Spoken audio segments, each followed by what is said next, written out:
यो फोनको नामहरू या त्यो पासवर्डहरू अङ्कहरूको सट्टा आफ्नै नाम लेखिदिनु भयो भने बढी राम्रो हुनेछ भन्ने अनुरोध छ।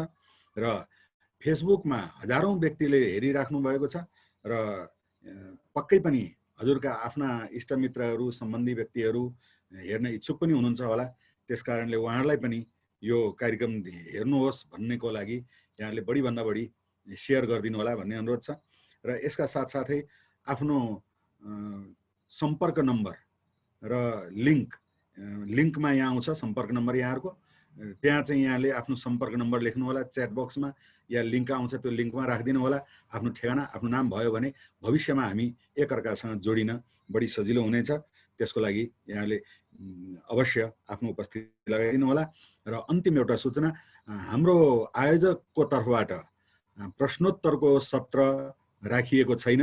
यद्यपि यदि प्रमुख वक्ताले चाहेमा र श्रोताहरूले समेत चाहेमा प्रश्नोत्तर राख्नै नसकिने भन्ने कुरा होइन, तर यदि त्यस्तो प्रश्नोत्तरको इच्छा वक्ता र श्रोतामा भएमा आज बोलिएका कुराहरूमा केन्द्रित भएर प्रश्न गरिदिनु होला, बाहिरका कुराहरूलाई चाहिँ प्रश्नमा समावेश नगरिदिनु होला भन्ने अनुरोधका साथै म अब छोटो आजका प्रमुख वक्ता ज्योतिषाचार्य, वास्तुविद र वेदका अध्येता र वेदमा विज्ञान सम्मत कुराहरू धेरै छन् भन्ने कुराको निरन्तर अध्ययन गरिराख्नुभएका एकजना विशिष्ट व्यक्तित्व श्री डाक्टर वासुदेव कृष्ण शास्त्रीजीलाई आमन्त्रण गर्नेछु। त्योभन्दा अगाडि उहाँको सन्दर्भमा छोटो यहाँ केही छ जस्तो मलाई लागेको छ। ऋषिभाइ छ भनेदेखि त्यसलाई प्रस्तुत गर्दै।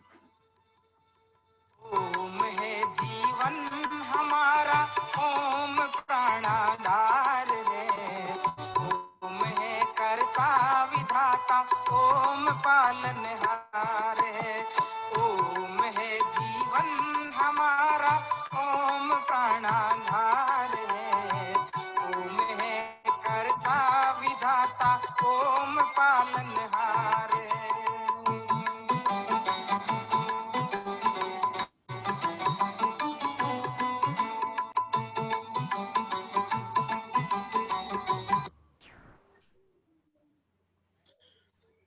अलिकति प्राविधिक समस्याले सायद अलिकति रोकियो, त्यसको लागि अब हामी दुखी छौँ। अब प्राविधिक कुराहरूमा हामी केही गर्न सक्दा रहेनछौँ। हामी नेपालीहरू प्राविधिक कुरामा अलिक कमजोर पनि छौँ, हाम्रो समग्र सिस्टमै अलिक कमजोर छ। जे होस्, अब हाम्रो 7:47 भइसकेको छ, हामी 2 मिनट विलम्ब भइसकेका छौँ। अब अरू विलम्ब नगरिकन म आजका प्रमुख वक्ता आदरणीय डाक्टर वासुदेव कृष्ण शास्त्रीज्यूलाई वेदमा अध्यात्म, राजनीति र विज्ञान यी 3टा विषयहरू वेदमा पर्याप्त रूपमा छन् भन्ने विषय उहाँको रहेको छ। त्यसमा केन्द्रित भएर आफ्ना विचारहरू प्रस्तुत गर्न अनुरोध गर्दछु। र उहाँले मलाई सूचित गर्नुभएको छ केही स्लाइडहरूको पनि प्रयोग गर्नुहुनेछ उहाँले। त्यसको लागि मैले उहाँलाई को-होस्ट गरिसकेको छु, सायद समस्या नहोला। र हजुरको लागि लगभग 1 घण्टाको समय हामीले निर्धारण गरेका छौँ। त्यसमा 5 मिनटको फ्लेक्सिबिलिटी, हजुरले 5 मिनट अगाडि समापन गर्नुभयो भने पनि अन्यथा हुने छैन, 5 मिनट बढी लिनुभयो भने पनि अन्यथा हुने छैन। लगभग 1 घण्टाको सेरोफेरोमा रहेर आफ्नो प्रस्तुतिहरू प्रस्तुत गर्नुहोला। डाक्टर वासुदेव कृष्ण शास्त्री। ओम भद्रं कर्णेभिः शृणुयाम देवाः। नेपाल आर्य समाजको केन्द्रीय सभाका सभाध्यक्ष महोदय, साथसाथै असाध्य विशिष्ट विद्वान, यति मात्र होइन प्राचीन र अर्वाचीन दुईटै ज्ञानका साधक डाक्टर माधव प्रसाद उपाध्यायज्यू र यो कार्यक्रममा अहिले सहभागी हुने सम्पूर्ण हाम्रा आदरणीय मित्रहरू, यहाँहरू सामने प्रस्तुत भएको छु वेदभित्र यो जीवनचर्या, ज्ञान विज्ञान, अध्यात्म, राजनीतिक, सामाजिक, सांस्कृतिक विविध विषयहरू छन् भन्ने चर्चा यत्र तत्र सर्वत्र छ। सबैलाई त्यो विषयको ज्ञान भएको, तर के छ त, कस्तो स्थितिमा छ, हाम्रा ज्ञानका आधारहरू के छन्, हामी के हौं र वास्तवमा हाम्रा पुर्खाहरूले कुन कर्मद्वारा यस्तो महान अलौकिक दिव्य ज्ञानलाई प्राप्त गरे, यो आफैमा पनि असाध्य महत्त्वपूर्ण विषय हो। साक्षात कृत धर्म भनिएको छ ऋषिहरूलाई। जुन ऋषि महर्षिहरूले जुन साक्षात्कार गर्नु हो र विभिन्न मत मतान्तर भए पनि विभिन्न सिद्धान्तहरू छन्, यो विषय अपरोक्ष भन्ने सन्दर्भको जिज्ञासा ज्ञान पनि धेरै धेरै ऋषिहरूले क्रान्तिद्रष्टा ऋषिहरूले यो विषय पनि भनेका छन् वास्तव साक्षात परमात्माको विश्वासबाट आएको भनेर भनिएको छ। यसका साथसाथै वेदको बारेमा त लामो व्याख्या योभन्दा पहिले वक्ताहरूले सबैले हामी आर्य परम्पराको उपासक भएको हुनाले वेदको लामो व्याख्या गर्न गइरहेको छैन। मात्र वेद एउटा सनातन परम्पराको आदि अनादिकालदेखि 1,95,58,85,122 वर्षदेखि निरन्तर रूपमा जसको अभ्यास गरिराखिएको छ। जब मात्रा र मातृकाहरूको विकास भएको थिएन त्यहाँदेखि यहाँसम्मको यात्रामा हामी यहाँ आइपुगेका छौँ। यति लामो वैदिक सभ्यता लगभग 2 अरब वर्ष पहिलेदेखिको निरन्तर साधनाको माध्यमबाट आएको यो ज्ञान, यो परम्परामा र यो गोत्रधारामा हामी आर्य परम्पराको उपासकको आज हुर्केका छौँ। आज यस परम्परामा साधनाको माध्यमबाट हामी निरन्तर अगाडि बढिरहेका छौँ र यसमा यज्ञको माध्यमबाट साधनाको माध्यमबाट हामी अगाडि बढिरहेका छौँ। वास्तवमा यो साधनाको जुन अवस्था छ के छ त वेदभित्र? यसमा वेदमा खगोल विज्ञान छ, भूगर्भ विज्ञान छ, गणित शास्त्र छ, ज्योतिष छ, वास्तु छ, वैदिक समाजवाद र साम्यवाद दुईटै अवस्था छ, राज्य व्यवस्था छ, अर्थशास्त्र छ, अस्त्र शस्त्रको चिन्तन पनि छ। विज्ञानको सन्दर्भमा सम्पूर्ण विज्ञान यसभित्र छ। सूत्र रूपमा विज्ञान प्राप्त गर्न सकिन्छ। राजनीतिमा पनि वैदिक समाजवाद छ, वैदिक साम्यवाद छ, राष्ट्रवाद छ, राजतन्त्रात्मक व्यवस्था छ, स्वस्ति साम्राज्यम, भोज्यम, स्वराज्यम, वैराज्यम, पारमेष्ट्यम, राज्यम, अधिराज्यम आदि गरेर यी राज्य व्यवस्थाका चिन्तनहरू पनि वेदभित्र छन्। हामी प्रत्येक दिन स्वस्ति साम्राज्यम, भोज्यम, स्वराज्यम, वैराज्यम भनेर निरन्तर जुन हामी स्तुति प्रार्थना गर्छौँ, राज्य व्यवस्थाको निरन्तर चर्चा गर्छौँ। हाम्रो चाहिँ हिमालदेखि समुद्र पर्यन्त जुन विशाल आर्यवर्त छ, विश्व ब्रह्माण्ड जुन छ, विश्व जुन भूलोक छ, यो सारा चराचर जगतमा यो व्यवस्था फैलिएको छ। तसर्थ पृथ्वीका जहाँ जहाँ पनि सभ्य र सरल मानिसहरू जहाँ बसेका छन्, ती सरल र सभ्य मानिसहरू बस्ने ठाउँ, ती सरल मानिसहरू जहाँ जहाँ छन्, जहाँ वास्तव आफ्नो अनुशासन र साधनाले उपासनाले आफ्नो जीवनलाई जसले सार्थक बनाएका छन्, ती सबै जो शाश्वत चिन्तन र साथसाथ मनुर्भवको भावलाई आत्मसात गर्नेहरू सबै हाम्रा वसुधैव कुटुम्बकम भनेर भनियो। ती हाम्रा मित्रहरू हुन्, ती हाम्रा कुटुम्बहरू हुन् भनेर भनिएको छ। संसारमा जहाँ जहाँ जो बसेका छन् ती सबै हाम्रा कुटुम्ब हुन्। को कुटुम्ब हुन् भन्दाखेरि जो सनातन आर्य परम्पराको उपासक छन्, जो सत्य निष्ठा र धर्मलाई अनुशासनलाई अथवा धर्मानुशासनम यो भावलाई अथवा योगानुशासनम यो भावमा जो बाँचिरहेका छन्, ती सबै हाम्रा कुटुम्ब हुन्। र जो अधर्ममा आश्रित छन्, अधर्मको बाटो हिँडेका छन्, ती पनि हाम्रा कुटुम्ब त हुन्। तर तिनीहरूलाई फेरि हामी के गर्छौँ भन्दाखेरि तिनीलाई आर्य बनाउन हामी निरन्तर लागिराख्नेछौँ। हाम्रो यो उद्घोष हो, विश्वलाई हामी आर्य बनाउँछौँ भनेर यो उद्घोषका साथ हामी अगाडि बढिरहेका छौँ। त्यस कारणले यो व्यवस्थाभित्र पनि हाम्रा चिन्तनका जुन धाराहरू छन्, चिन्तनका जुन उपासनाका पद्धतिहरू छन्, चिन्तनका धाराहरू छन्, यी 3 भागमा आज मैले यहाँहरू सामने प्रस्तुत गर्न गइरहेको छु। यहाँ विशिष्ट विद्वानहरू पनि मैले देखिरहेको छु। सबैलाई मेरो हार्दिक नमन छ। र यो 3टा विषय संसारलाई चलाउने तत्त्व, एउटा विज्ञान हो, एउटा अध्यात्म हो, एउटा राजनीतिक हो। आजको विषयलाई चिन्तन गर्दा यो विषय पनि त्यत्तिकै सार्थक छ, त्यत्तिकै महत्त्वपूर्ण छ। किन भन्दाखेरि यो विषयको चिन्तन, यो विषयको हाम्रो जुन प्राचीन परम्परामा अब यो वेदभित्र विज्ञान रहेको सन्दर्भमा त अहिले हामी चर्चा गर्ने नै छौँ। यसभित्र विशेष गरेर अहिले विज्ञानको विषयमा चर्चा गर्नेछु। सुरुमा वेदभित्र विज्ञानको सन्दर्भको चिन्तन कहाँ छ त भन्दा सबभन्दा पहिले ऊर्जा। म तपाईहरुसँग अहिले प्रत्यक्ष जुमको माध्यमबाट कुरा गरिरहेको छु। तपाईहरुले सुनिराख्नु भएको छ। यो सुनिराख्ने कुरा हाम्रो वेदमा, यजुर्वेदमा, ऋग्वेदमा प्रशस्त यस्ता मन्त्र, मैले यहाँ मन्त्रहरू यस अर्थमा राखिन, यो मात्रै यहाँलाई यस प्रति उत्साह र वेदभित्र विज्ञानको सन्दर्भको चिन्तन होस् भनेर पनि मैले यहाँ यो विषय प्रस्तुत गरेको छु। वेदमा ऊर्जा विज्ञानको प्रशस्त ऊर्जम वहन्ती भनेर मन्त्रहरूले ऊर्जाको बारेमा चर्चा गर्छन्। ऊर्जा प्राप्त कहाँबाट हुन्छ त? ऊर्जाको स्रोत के हो भन्दाखेरि ऊर्जाको स्रोत भनेको साक्षात सूर्य हुन् भनेर भनिएको छ। ऊर्जाको स्रोत एउटा सूर्य हुन्। पुरुष्य अग्नि भन्छ भूगर्भभित्र पेट्रोल, तेल, कोइला आदि जति पनि सामग्रीहरू छन्, यी सामग्री पेट्रोल, तेल, कोइला आदि जति भूगर्भभित्र रहेकालाई पुरुष्य अग्नि भनेर भनिन्छ। त्यस साथसाथै सौर्य अग्नि भनेर भनेको अहिले सोलर पावरको जुन कुरा भइरहेको छ त्यो दोस्रो खालको। तेस्रो अग्निको चर्चा गरिएको छ ऋग्वेद मन्त्रमा। तेस्रो अग्निको चर्चा गरिएको छ। ती अग्नि भनेका कस्ता अग्नि हुन् भन्दाखेरि जो काष्ठबाट प्राप्त हुन्छ, अथवा त्यो अग्नि चाहिँ समुद्रबाट पानीबाट प्राप्त हुन्छ। त्यो हाइड्रो पावर भनेर आधुनिक समय भनिन्छ। त्यो पानीबाट प्राप्त हुने ऊर्जा, यो तेस्रो प्रकृतिको ऊर्जा। चौथो ऊर्जा हाम्रो पेटभित्र छ। पेटभित्र हामीलाई जो जठराग्नि छ त्यो पनि चौथो प्रकारको ऊर्जा हो। एउटा सूर्यबाट आउने ऊर्जा, एउटा भूगर्भभित्रबाट प्राप्त हुने ग्यास, पेट्रोल, तेल, कोइला इत्यादि, एउटा समुद्रबाट प्राप्त हुने अथवा यो खालको ऊर्जा, र एउटा तपाईको अन्नलाई पचाउने खालको ऊर्जा। यो चार प्रकृतिको ऊर्जा।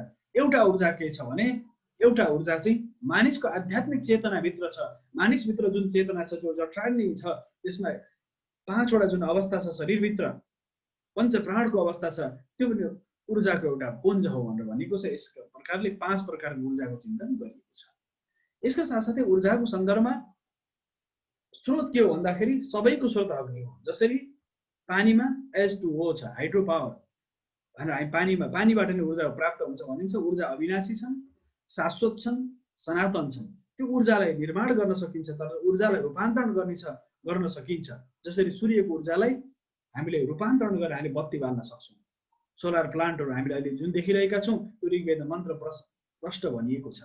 यसका साथसाथै समुद्रबाट प्राप्त गर्ने ऊर्जा, हामीले पानीबाट प्राप्त गर्ने ऊर्जा, त्यो ऊर्जा भनेको त्यो पनि विशेष ऊर्जाको पानीबाट रूपान्तरण। H2 हाइड्रोजनको मात्र 2% छ, अक्सिजनको मात्र 1% छ। त्यसलाई विशेष प्रविधिबाट अहिले बिजुली जुन प्राप्त गरिरहेका छौँ, त्यो ऊर्जा पनि दोस्रो प्रकृतिको ऊर्जा। र भूगर्भभित्र हुने ऊर्जा, साथ पेट्रोल, तेल, कोइला इत्यादि पनि यो तेस्रो प्रकृतिको ऊर्जा। र मानिसलाई अन्नलाई पचाउने जुन जठराग्नि छ, त्यो चौथो प्रकृतिको ऊर्जा। र शरीरभित्र हुने आध्यात्मिक ऊर्जा जुन छ, त्यो पाँचौं प्रकृतिको ऊर्जा। यसरी ऊर्जालाई 5 भागमा विभाजन गरिएको छ। यसका साथसाथै ऊर्जाको अवस्था के हो त? आधुनिक विज्ञानमा ऊर्जाको सन्दर्भमा भनिन्छ force, motion, energy, power, hit, sound, light. यी सारा विषयहरू के हुन् भन्दाखेरि ऊर्जाको मूल स्रोत हुन्। अहिले परमाणुको ऊर्जाको बारेमा चर्चा गरिन्छ। परमाणु ऊर्जाको सन्दर्भमा चर्चा चाहिँ अहिले केही समयपछि हजुरलाई अझै प्रश्न बनाउने छु। मात्र ऊर्जाको स्रोत तपाईँसँग म बोलिरहेको छु, किनभने बत्ती छ, अहिले बत्ती तपाईँसँग गइरहेको छ। यो त हामी सबै जुमबाट, देश विदेशबाट, संसारबाट हामी अहिले प्रत्यक्ष कुराहरू छौँ। कसरी त मैले बोलेको ध्वनि तपाईँसँग कसरी श्रुतकरण भनेर भनिएको छ। त्यो ऊर्जा 7 प्रकारको रङमा आउँछ। त्यो रातो रङमा आउँछ, त्यो पहेँलो रङमा आउँछ, त्यो हरियो रङमा आउँछ, त्यो निलो रङमा आउँछ, त्यो बैजनी रङमा आउँछ। त्यो ध्वनि पनि ध्वनिलाई सम्वहन गर्ने, वहन गर्ने ऊर्जा पनि त्यो भित्र छ। त्यस कारणले गर्दाखेरि ऊर्जासँग सम्बन्धित वैदिक जुन अवधारणा छ, ऊर्जा अविनाशी छ, अमर छ भनेर भनेको छ। यजुर्वेदले अग्निलाई अविनाशी, अमर रहेको स्पष्ट पारेको छ। ऊर्जा अविनाशी मानिन्छ, यो अमर मानिन्छ, नश्वर मानिन्छ। जगतमा जो ऊर्जा छ त्यो नश्वर छ, नाश हुन सक्दैन। त्यो ऊर्जा रूपान्तरण हुन्छ। जसरी पानी हामीले उमाल्यौँ भने त्यो बाफको रूपमा त्यो रूपान्तरण बाफ भएर माथि जान्छ। हामीले समुद्रबाट ऊर्जा प्राप्त गर्यौँ भनेदेखि त्यसलाई हामी रूपान्तरण गर्न सक्छौँ अन्य विषयमा। ऊर्जाको रूपान्तरण हुन्छ भनेर स्पष्ट पारिएको छ।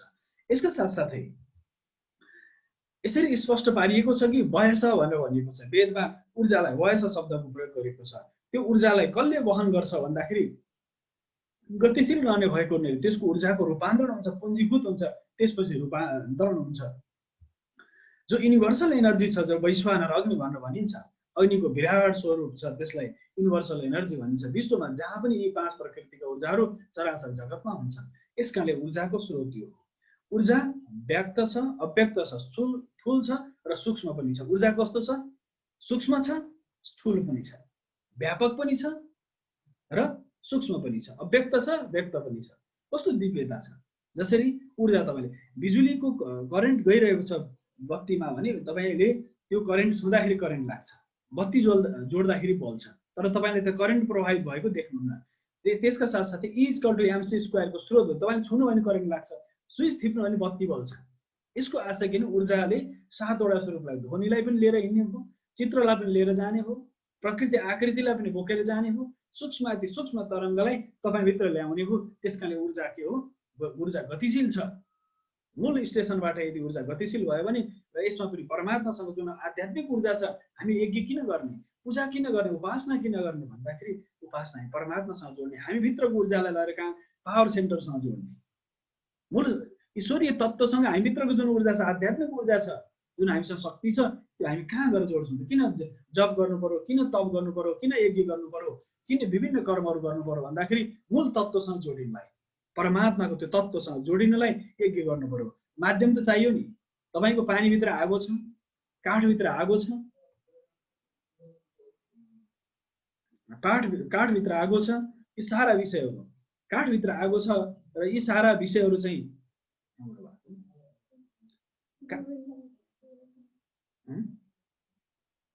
काठभित्र आगो छ। त्यस कारणले गर्दा ऊर्जा चाहिँ के छ, अविनाशी छ, शाश्वत छ भनेर भनिएको छ। अब ऊर्जाको स्रोत के भनिएको छ भने ऊर्जा सूर्यबाट ऊर्जाको दोहन हुन्छ। ऋग्वेद र यजुर्वेदमा वर्णन गरिएको छ सूर्यबाट ऊर्जाको दोहन त्रितले गरेका हुन् भन्छ। आखिर त्रित को हुन् त भन्छ तीनटा देवताहरू भनेर भनिएको छ। त्रित भनेका को हुन्? तीन देवताहरू। कोन? इन्द्र, गन्धर्व र वसु। यो ऋग्वेदको यो मन्त्रले भनिएको छ कि यो वास्तवमा कसले त्रित एनम अनुक्त इन्द्र एण प्रथमो अद्य तिष्ठन्। यो किन भनियो भन्दाखेरि त्रितले त्यसलाई, इन्द्रले ऊर्जालाई के गरे भन्दाखेरि सर्वप्रथम ज्ञान हासिल गरे, गन्धर्वले त्यसलाई परीक्षण गरे, वसुले त्यसलाई मूर्त रूप दिए। अहिले हामी ऊर्जाको बारेमा हामी अर्कै थोक पढिरहेको छौँ, इतिहास हामीले बिर्सिसकेका छौँ। त्यस कारणले गर्दा एनर्जीको जुन स्रोत छ, ऊर्जाको जुन स्रोत छ, त्यो स्रोतलाई हामीले बिर्सिरहेका छौँ। वसुले त्यसलाई मूर्त रूप दिए। त्यस कारणले वसु भौतिक विज्ञानको विद्वान भनेर मानिएको छ। त्यसलाई वसुलाई के भनेको छ? अष्टवसुलाई के भनेको छ? भौतिक विज्ञानका जनक मानिएको छ हामीले अष्टवसुलाई। त्यस कारणले गर्दा सौर्य ऊर्जालाई सफल आविष्कारको श्रेय कसलाई दिन्छन् भन्दा इन्द्रलाई दिन्छ, गन्धर्वलाई, वसुलाई जान्छ। तसर्थ इन्द्र, वसु आदि गरेका चाहिँ सौर्य ऊर्जाका यी मूल प्रकृतिका मूल देवताहरू जुन छन्, वेदमा भनिएका मूल देवताहरू, ती देवताहरू चाहिँ वास्तवमा यी हुन् भनेर भनिन्छ। ऋग्वेद र अथर्ववेदमा सूर्यका 7 किरणको बारेमा चर्चा गरिएको छ। त्यो सप्तरश्मि, सप्ताश्व, सप्तसती आदि गरेर शब्दद्वारा सूर्यको बारेमा चर्चा गरिएको छ।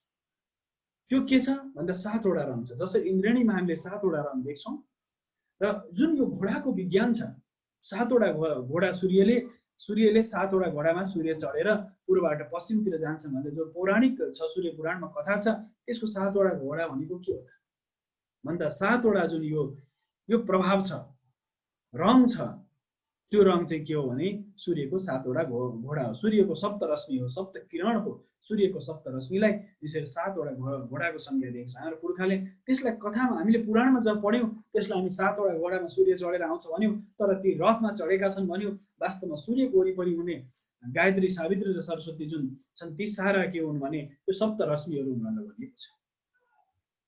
तसर्थ सप्तरश्मि नै के हुन् भने सूर्यको 7वटा घोडा सप्तरश्मि हुन्। ती 7वटा रश्मिहरू कस्ता छन्? घोडाको रङ कस्तो छ भन्दाखेरि बैजनी रङको छ, नीलो रङको छ, आकाशे रङको छ, हरियो रङको छ, पहेँलो रङको छ, सुनौलो रातो रङको छ। यस कारणले गर्दाखेरि सूर्यको यो सप्तरश्मिहरू छन्। अथर्ववेदमा 7 रङको बारेमा पनि चर्चा गरिएको छ। तिनी 7 रङको कारण नै के हुन्छ? वर्षा हुन्छ। जसरी पानी पर्यो भने तपाईँले हेर्नुहुन्छ इन्द्रेणी लाग्दछ। जसरी हाम्रो आँखाले चाहिँ रङलाई देखाउँछ, कालो, रातो, सेतो, पहेँलो, नीलो, कसरी भन्दा हाम्रो आँखाभित्र जुन प्रभाव छ, ऊर्जाको प्रभाव छ, त्यो ऊर्जाको प्रभावले गर्दा हाम्रो आँखाले रातोलाई रातो, सेतोलाई सेतो, हरियोलाई हरियो, नीलोलाई नीलो, पहेँलोलाई पहेँलो देख्छ। किन भन्दाखेरि हाम्रो आँखासँग त्यो सूर्यको किरण त्यो के हुन्छ भने एक आपसमा तपाईँ अँध्यारो कोठामा के देख्नुहुन्न, कालो मात्र देख्नु, अन्धकार देख्नुहुन्छ। जब त्यहाँ प्रकाश पर्दछ त्यहाँ तपाईँले सेतो पनि देख्नुहुन्छ, त्यहाँ पहेँलो पनि देख्नुहुन्छ, त्यहाँ आकाशे रङ पनि देख्नुहुन्छ। किन भन्दाखेरि उज्यालोले देखाउँछ। त्यो के भन्दा लाइट, प्रकाश, ऊर्जाले त्यसलाई दोहन गरेको, ऊर्जाले त्यो सप्तरश्मिले त्यो विषयलाई वहन गरेको छ। त्यस कारणले हामीले सप्तरश्मिलाई हामीले देख्छौँ। त्यो त्रितहरूले, त्यो सप्तरश्मिहरूले के गरे भने चराचर जगतलाई देख्ने बनाए। विश्वलाई हामीले देख्ने खालको अवस्था, प्रत्येक रूप र वस्तु पदार्थलाई हामी जसरी देखिरहेका छौँ त्यो कसरी देख्छौँ भन्दाखेरि त्यो ऊर्जाको कारणले देख्ने गर्दछौँ। त्यस कारणले गर्दा ऊर्जा के छ? अविनाशी छ, शाश्वत छ। तर तपाईँ जब कुनै पनि रङलाई राम्ररी देख्नुहुन्छ, तपाईँ आँखाको स्थिति सही छ भने जुन रङ हो त्यही रङ देख्नुहुन्छ। तर अँध्यारोमा त्यो रङ देख्नुहुन्न। हेर्नुहोस् त, तपाईँले बत्ती गयो भने झ्यापझुप अँध्यारो हुन्छ, केही कहाँ रातो छ कि पहेँलो छ कि के देख्नुहुन्छ, निष्पट्ट अँध्यारो देख्नुहुन्छ। किन देख्नुहुन्छ भन्दाखेरि तपाईँको त्यो प्रकाश, त्यो ऊर्जा तपाईँ अगाडि देखिन। बत्तीबाट ऊर्जाको अब लिने जसरी बत्तीबाट लिन सक्नु, ऊर्जाको स्रोत जुन छ, जुन स्रोतबाट प्रकाशित गर्नु पर्यो, त्यो ठाउँलाई प्रकाशित गरेपछि त्यो ठाउँमा जस्तो जे पदार्थ छ त्यो पदार्थलाई तपाईँले प्रष्ट देख्न सक्नुहुन्छ। त्यस कारणले असाध्यै महत्त्वपूर्ण छ ऊर्जाको विज्ञान। यसरी ऊर्जासँग सम्बन्धित वैदिक मन्त्रहरूमा अथर्ववेदमा पनि प्रशस्त वर्णन गरिएको छ। तिनले सम्पूर्ण वहन गर्दछन्। या सारा शक्तिलाई सप्तरश्मिले वहन गर्दछन्। चराचर जगतमा भएका जति पनि वस्तु पदार्थलाई प्रकाशित त्यही अवस्थामा गर्दछन्। यसमा अर्को महत्त्वपूर्ण पक्ष छ। अब रङ के छ भने यो सप्तरङ्गी सप्तरश्मिहरू छ भनेदेखि रसको कुरा पनि यहीँ आउँछ। यसमा यो अहिले स्लाइडमा त्यो छैन। रस 6 प्रकार रसहरू हुन्छन्। 7 प्रकारको रश्मि हुन्छ, 6 प्रकार रङ हुन्छ। 7 प्रकार रङ हुन्छ, 6 प्रकार रङ। आखिर किन हो त? यसमा प्रश्न उठ्न सक्छ। म यी प्रश्न उठ्न सक्छ भने मैले प्रश्न आफै निर्माण गरेर म यहाँ हजुरलाई भन्दैछु। 6वटा रसको स्रोत के हो भन्दाखेरि तितो छ, पिरो छ, अमिलो छ, टर्रो छ, गुलियो छ, नुनिलो छ। यति होइन त हाम्रो स्वाद? 6 रस होइन त? 6 प्रकार रस।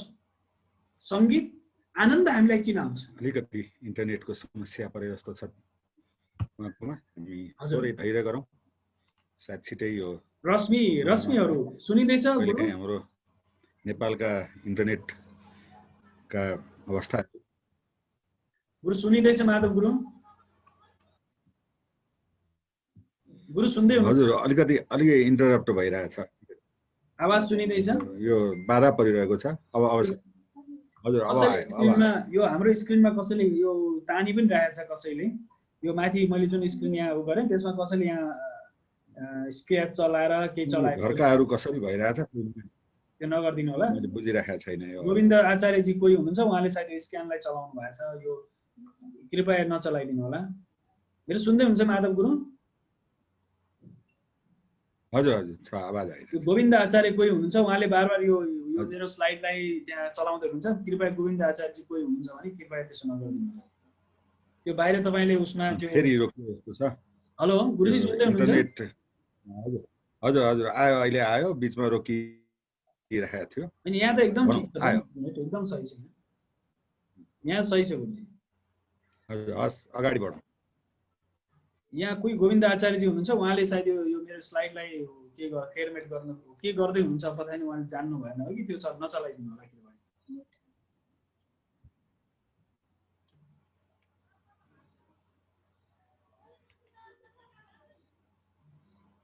अब हामी विषयतर्फ जानेछौँ। सायद इन्टरनेटको के सुनिँदैछ गुरु अहिले?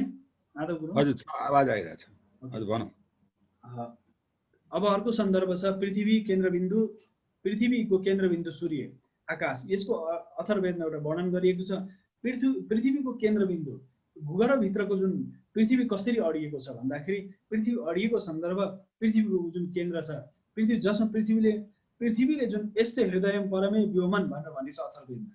त्यसको आशय जसको हृदय आकाश नै, जसको हृदय आकाश भने यसको अर्थले के यसले पुष्टि गर्छ भनेदेखि सारा सौर परिवार, सौर जगतमा सौर परिवारले सूर्यको वरिपरि परिक्रमा गर्छन्। यो सूर्यको शक्तिद्वारा पृथ्वीको आफ्नै शक्ति, सूर्यको शक्ति, ग्रहको शक्तिले एक आकाशमा सोसत्य भूमिगोलोयम निराधारोस्ति खे स्थित भनेर भनिएको छ।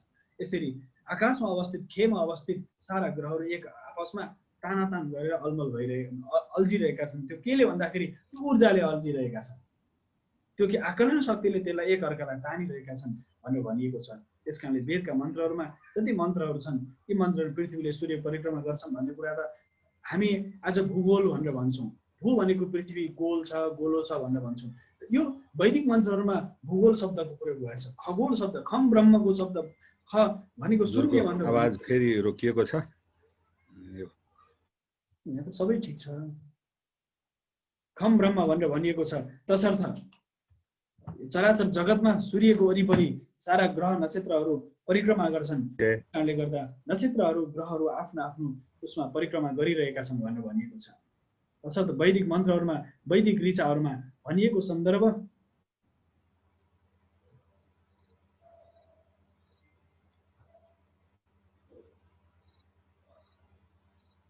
वैदिक ऋचाहरूमा भनिएका जति मन्त्रहरू छन्, चारै वेदमा भनिएको मन्त्रहरूको भाव मैले यहाँ लेखेको छु, यहाँहरू सामने प्रस्तुत भएको छ। सारा सौर परिवारले पृथ्वीको वरिपरि सारा ग्रह नक्षत्रहरू परिक्रमा गर्छन् भनेर भनिएको छ।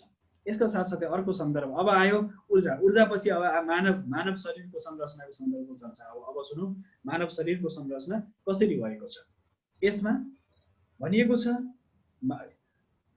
जीव विज्ञानको जुन फिजियोलोजीको जुन चिन्तन छ, कोषको बाहिरी मानव कसरी गर्भधान कसरी हुन्छ त्यसको सन्दर्भको डिएनए क्रोमोजोमको कुरा, adenine, thymine, cytosine, guanine, WBC, RBC, haemoglobin र शरीरमा रहने सम्पूर्ण 206 वटा हड्डी, सप्तधातु, नवद्वार, देवानाम, देवालय आदि भनेर भनिएको छ। यसको मूल आशय के भन्दा शरीरभित्र रहेका सम्पूर्ण कोष कोशिकाको जन्म कसरी हुन्छ मनुष्यको भन्ने सन्दर्भको चिन्तन पनि वेदभित्र छ।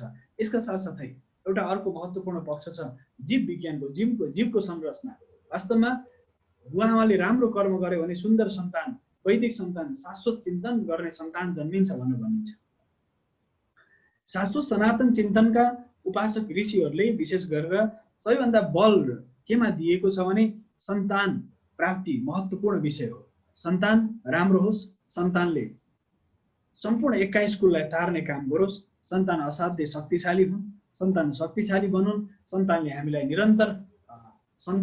निरन्तर सद्मार्गतिर लगाउन सकुन्, उनीहरूले निरन्तर सत्यको बाटोमा अनुसरण गरेर जीवनलाई अगाडि बढाउँ भनेर भनिएको छ।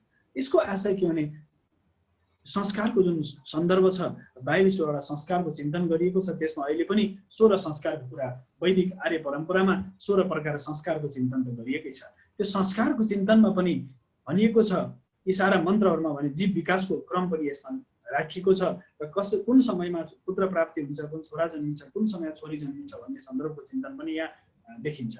यसका साथसाथै अर्को पक्ष छ, इन्टरनेटले अलिकति समस्या पाइरहेको जस्तो हाम्रो माधव गुरुले भनिराख्नु भएको छ। सुनिराखेको छ गुरुजी? हजुर, अहिले आएको छ, बिचमा अलिकति रोकिएको थियो, अहिले आएको छ, सुनिएको छ विषय। मैले त्यही भएर अलिकति इन्टरनेटले समस्या पाएर कि भनेर यो हजुर। अब जीव विकासको चिन्तन पनि छ र 16वटा संस्कारको बारेमा पनि कुनै दिन हामी चर्चा गरौँ। आज मैले मात्र विज्ञानलाई लिएको छु। अब आकाशमा परिक्रमा गर्ने 9वटा ग्रहहरू छ। ती 9वटा ग्रहमा 9वटा ग्रह मध्ये विशेष गरेर शुक्र ग्रहलाई प्रजननसँग सम्बन्धित बीचमा हजुरको रोकिरहेको छ। यहाँको इन्टरनेट त ठिक छ गुरुजी, सबै यहाँ एकदम राम्रो देखिएछ। सायद त्यो हेड अफिसतिरको इन्टरनेट अलिकति समस्या पर्यो कि अथवा यहाँको मेरो इन्टरनेटमा समस्या हो। सुनिएछ गुरुजी? यो आवाजको अवस्था हेर्दा हजुरकै अहिले आएको छ। यो आवाजको अवस्था हेर्दा हजुरकैमा इन्टरप्ट भइरहेको छ जस्तो लाग्छ। ठिकै छ, अगाडि बढौँ। हजुर गुरुजी, हाम्रो संस्कारको 16 संस्कारको सन्दर्भको चिन्तन पनि यसमा देखिन्छ। 16 संस्कारको विधि, प्रक्रिया, पद्धति, त्यसमा विशेष गरेर गर्भधान संस्कारदेखि लिएर अन्त्येष्टि संस्कारसम्मको जुन चिन्तन छ, यसमा पनि सारा मन्त्रहरूमा यस सन्दर्भको चिन्तन गरिएको छ। तसर्थ सन्तान कस्तो जन्माउने, कुन प्रकृतिको जन्माउने, कस्तो प्रकारको सन्तान चाहिँ तपाईँको लागि सहयोगी हुन सक्छ भन्ने सन्दर्भको चिन्तन पनि छ।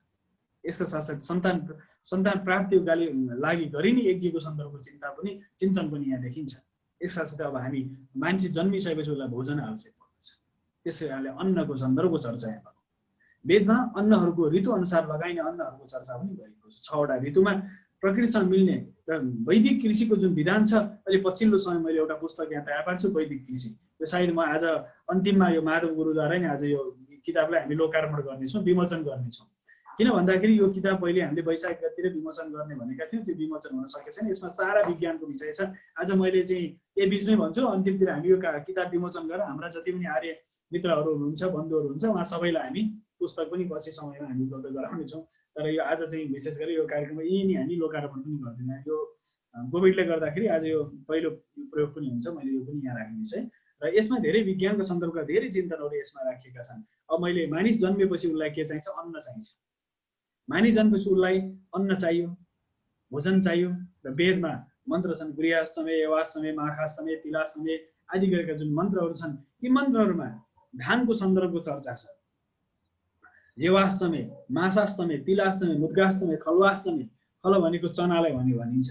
त्यसै प्रेमको भनेको कागुनीलाई भनिन्छ।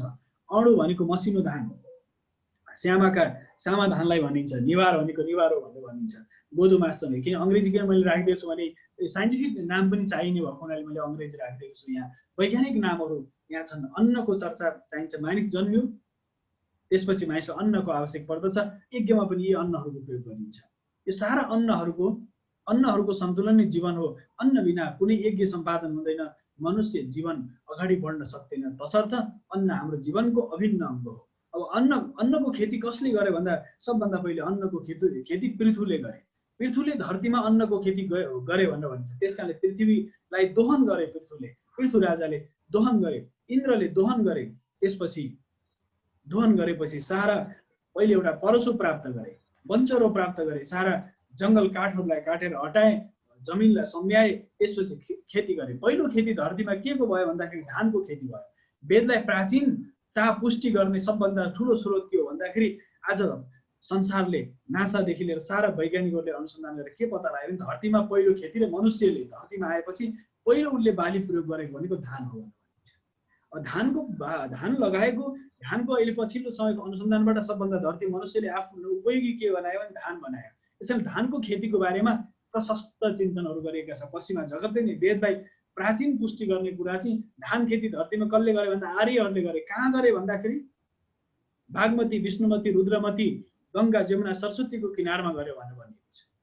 भनेपछि कहाँ गऱ्यो भने त्यो नदीमा, कुन नदीमा गयो, नदीतिर गऱ्यो भनेर भन्दाखेरि त्यो हिमालबाट बहने जुन कलकल नदीहरू बग्ने नदीको छेउमा खेती गरे। कुन खेती गरे भन्दा धानको खेती गरे, त्यसपछि जौको खेती गरे, मासको खेती गरे, तिलको खेती गरे, मुङको खेती गरे, चनाको खेती गरे, कागुनीको खेती गरे, धान इत्यादिको, सावा धानको खेती गरे, निवारा र गहुँ र मसुरोको खेती गरे भनेर भनिएको छ। यसरी यी 12 प्रकार अन्नहरूको खेती गरे। तर त्यो अन्नहरूको खेती गर्दाखेरि उनीहरूले, र हामी हेर्नुहोस् त आर्य परम्परामा जन्मदेखि मृत्युसम्म धानको आवश्यक पर्छ। चामल अक्षता तपाईँलाई चाहियो, अक्षता अति आवश्यक छ, अक्षता अति आवश्यक छ। अब जन्मकालिक समय पनि अग्नि बाल्छौँ, हामी यज्ञ गर्छौँ, हवन गर्छौँ। जन्मोत्सवको जुन जन्मोत्सव कर्म गरेरदेखि गर्भधान संस्कारदेखि जति पनि हामी यज्ञ गर्छौँ, सबै यज्ञमा हामी हवन गर्छौँ, यज्ञ गर्छौँ। हवन किन गर्छौँ भन्दाखेरि हामीलाई हवनमा आउने सामग्री के हो भन्दाखेरि यही ब्री धान हो, जौ हो, र साथसाथै यही तिल जौ आदि गरेका सामग्रीहरू हामीले तपाईँको कार्य अनुसार हवन गर्ने गर्दछौँ। हामी जन्म अक्षता पनि हामीलाई चाहिएको छ। जसरी टपरीमा धान राख्नु पर्यो, कुनै यज्ञ गर्नु हुँदैछ, हवन गर्नु हुँदैछ, तपाईँलाई धान चाहियो, अक्षतालाई चामल चाहियो, साथसाथै गहुँ चाहियो, मसुरो चाहियो, तिल चाहियो, जौ चाहियो, सबै चाहियो। त्यस कारणले गर्दाखेरि सारा जौ, तिल सारा प्रयोग भयो हाम्रा यज्ञमा। जन्मदेखि मृत्युसम्म मानिसलाई धान, जौ, चामल, गहुँ यी सारा अन्नहरू हामीलाई चाहिन्छन्। त्यस कारणले वेदको प्राचीनता पुष्टि हुन्छ 1,95,58,50,122 वर्ष। किनकि धान खेती वैज्ञानिकहरूले आजसम्म पत्ता लगाएको थियो भने 30,000 वर्ष पहिले धान खेती भएको छ भन्छन्। उनीहरूले जे भने पनि हाम्रो जुन वैदिक कालगणनाको विषयमा पनि व्यापक चिन्तन गरेको छ। त्यसकारणले धान खेतीको कुरा, यी सारा खेती, अरू खेतीहरूको कुराहरू कहिले गर्ने भन्दाखेरि यी खेतीहरू कहिले गर्ने त ऋतु अनुसार गर्ने। जौलाई कहिले वसन्त ऋतुमा जौ काट्ने, वर्षा ऋतुमा धानलाई रोप्ने, साथसाथै शिशिर ऋतुमा तिललाई प्राप्त गर्ने, मुङलाई विशेष गरेर ग्रीष्म ऋतुमा प्राप्त गर्ने भन्दा यसरी भनिएको छ। भनेपछि कुन ऋतुमा कुन अनाजलाई रोप्ने, कुन अन्नलाई रोप्ने, त्यो अन्नलाई हामीले कसरी प्रयोग गर्ने, त्यसलाई हामीले यज्ञमा पनि प्रयोग गर्ने र आफ्नो पौष्टिकताको लागि पनि प्रयोग गर्ने भनेर भनिएको छ। त्यस कारणले यज्ञमा प्रयोग हुने। अब त्यो प्राप्त भइसक्यो, अन्न त प्राप्त भयो। अन्न प्राप्त भइसकेपछि के भन्दा अब वैदिक कृषि विज्ञानको चिन्तन, त्यो अन्न प्राप्त भएपछि हामीले के गर्ने भन्दाखेरि यज्ञ गर्ने। यज्ञ हो विष्णु हो भनेर भनियो। वेदमा कृषिलाई यज्ञको विश्लेषण गरिएको छ। सबैभन्दा महत्त्वपूर्ण साक्षात यज्ञलाई साक्षात नारायणको स्वरूप भन्ने भनिएको छ। सतपथ ब्राह्मण भनेको चाहिँ यज्ञ वही विष्णु हो भनेर भनिएको छ।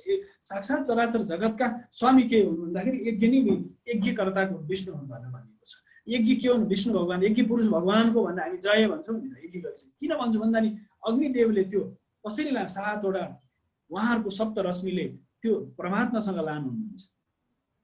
अग्निले हामीले अग्निमा आहुति गरेको धेरै आर्य परम्परा त धेरै हाम्रा आर्य मित्रहरूले सबैले थाहा पाइसक्नु भएको छ। यज्ञ गर्दाखेरि के हुन्छ भन्दा त हाम्रो चाहिँ माधव गुरुले सबैलाई यो शिक्षा दिइसक्नु भएको जस्तो लाग्छ।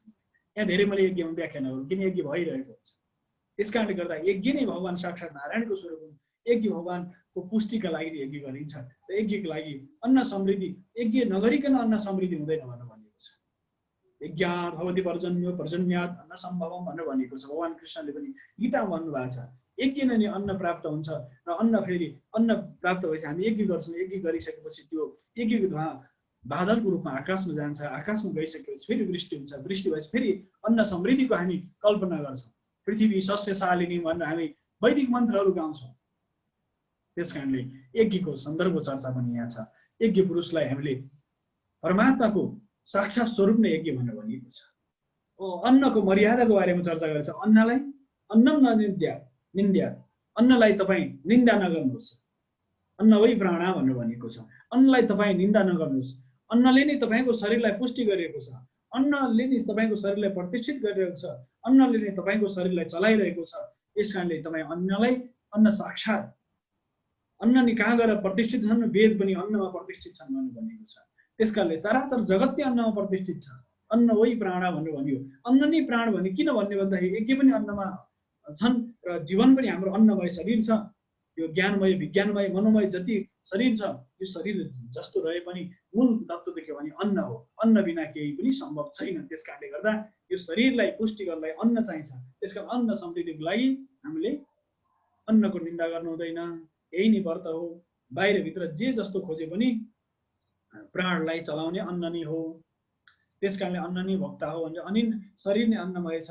पृथ्वीबाट पृथ्वी नै वास्तवमा पृथ्वीमा हेर्नुहोस्, विशाल पृथ्वीमा त्यहाँ तितो पनि फल्छ, पिरो पनि फल्छ, अमिलो पनि फल्छ, गुलियो पनि फल्छ, टर्रो पनि फल्छ, निलो अमिलो पनि फल्छ, सबै प्रकारको त्यहाँबाट प्राप्त हुन्छ। तर पृथ्वी त एउटै थियो। पृथ्वीमा किन त्यो भिन्न भिन्न स्वाद फल्छ भने त्यसको बीज गुण धर्म भनेर भनिन्छ। बिउको गुण धर्म।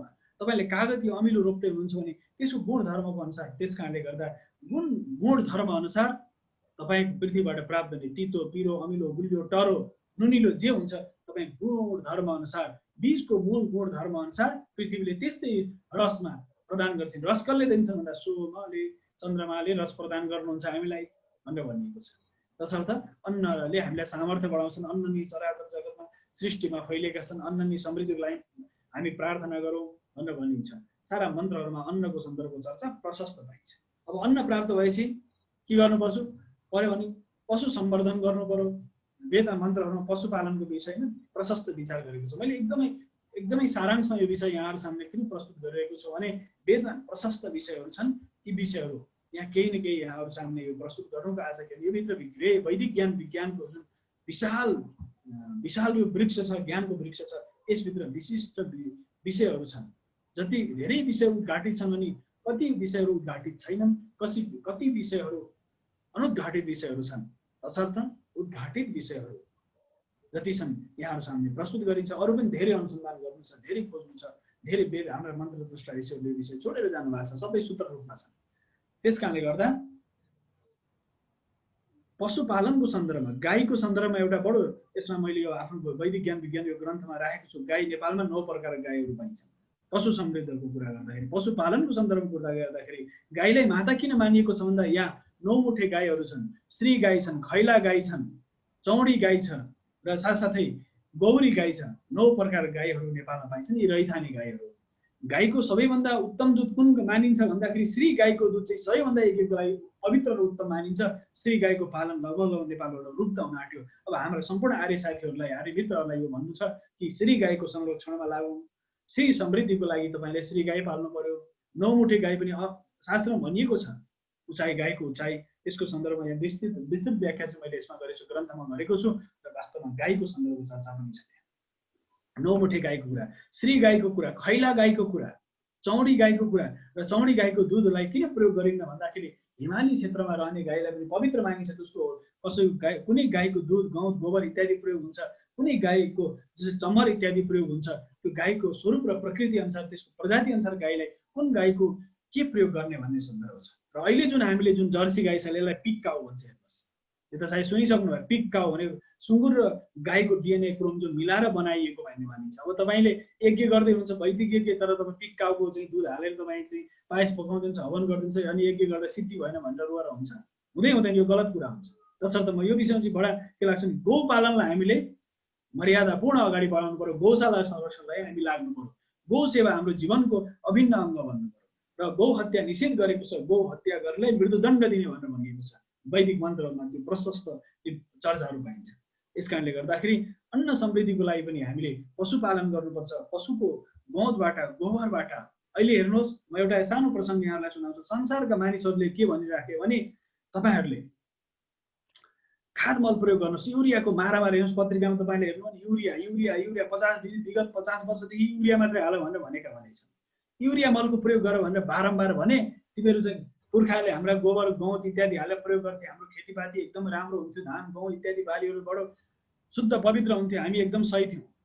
अब के भने युरिया प्रयोग गर भनेर उत्पादन बढाऊ भने जमिनको धरतीको सारा माटोको उर्वरा शक्तिलाई समाप्त पारियो। अनि अहिले के भन्छन् ती वैज्ञानिकहरूले, होइन तिनीहरूलाई के चाहिएको छ पहिले पछिल्लो समय भनेदेखि उनीहरू चाहिँ युरियाको प्रयोग गर भन्नेहरू अहिले के भन्छन् अर्गानिक चिज चाहिएको छ उनीहरूलाई। त्यही ती युरियाका उपयोगकर्ताहरू ती अनुसन्धाताहरू होइन, त्यो त त्यसले त भीषण रोगहरू, डरलाग्दा क्यान्सर आदि गरेका डरलाग्दा रोगहरू व्याधिहरू दिन्छन् भनेर भनिराख्नु भएको छ।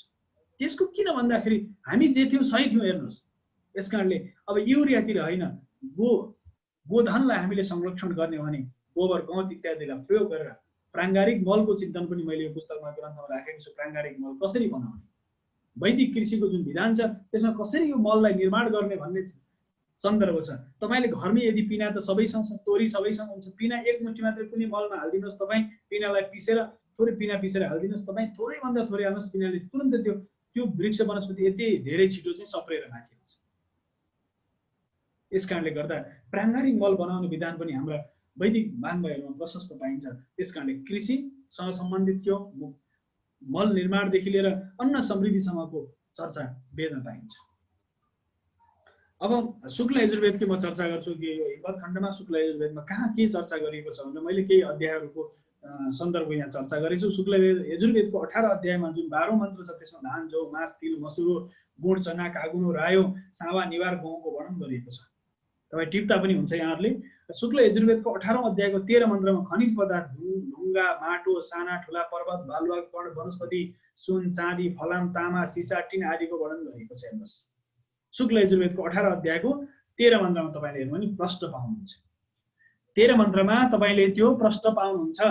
त्यहाँ अब तपाईँको ढुङ्गे युग, लोह युग, ताम्रा युग, स्वर्ण युगको हामी चर्चा गर्छौँ। त्यसमा यदि त्यो वेदको प्राचीनता यसरी पुष्टि हुन्छ, त्यसमा कसरी तामाको कुरा आयो, कसरी यी वनस्पति, यी विभिन्न प्रकारका धातुहरूको कुरा आयो, तामा, टिन, फलाम इत्यादिको भन्दाखेरि शुक्ल यजुर्वेदमा त्यसको चर्चा पाइन्छ। यसको साथसाथै शुक्ल यजुर्वेदको 18औं अध्यायमा 18 अध्यायको 14 मन्त्रमा भनिएको छ बुट्टियान, घाँस, बिरुवा, वनस्पति, लता, गुल्म, औषधि, उब्जनीको आधार, घरपालुवा र जङ्गली जनावरको त्यहाँ चर्चा गरिएको छ। जङ्गली जनावरहरूको चर्चा त्यहाँ पाइन्छ, घरपालुवा जनावरको चर्चा पाइन्छ। घोडा, विशेष गरेर घोडालाई घरपालुवा मानिन्छ, गाईलाई घरपालुवा मानिएको छ, कुकुरलाई घरमा पालिने भनेर भनिएको छ। त्यहाँ श्वानको चर्चा पनि पाइन्छ वेदभित्र। यसका साथसाथै अर्को चिन्तन शुक्ल यजुर्वेदको 18औं अध्यायको 17 मन्त्र वरुण, मित्र, इष्ट देवता, धाता देवता, त्वष्टा, मरुत र विश्वदेवको वर्णन गरिएको छ। त्यसमा शुक्ल यजुर्वेदको अर्को 18औं अध्यायको 18औं मन्त्र भूमि देवता, अन्तरिक्ष देवता, आकाश देवता, वर्षाका देवता, नक्षत्रका देवता, दिशाहरूका देवताको बारेमा चर्चा पनि त्यहाँ पाइन्छ।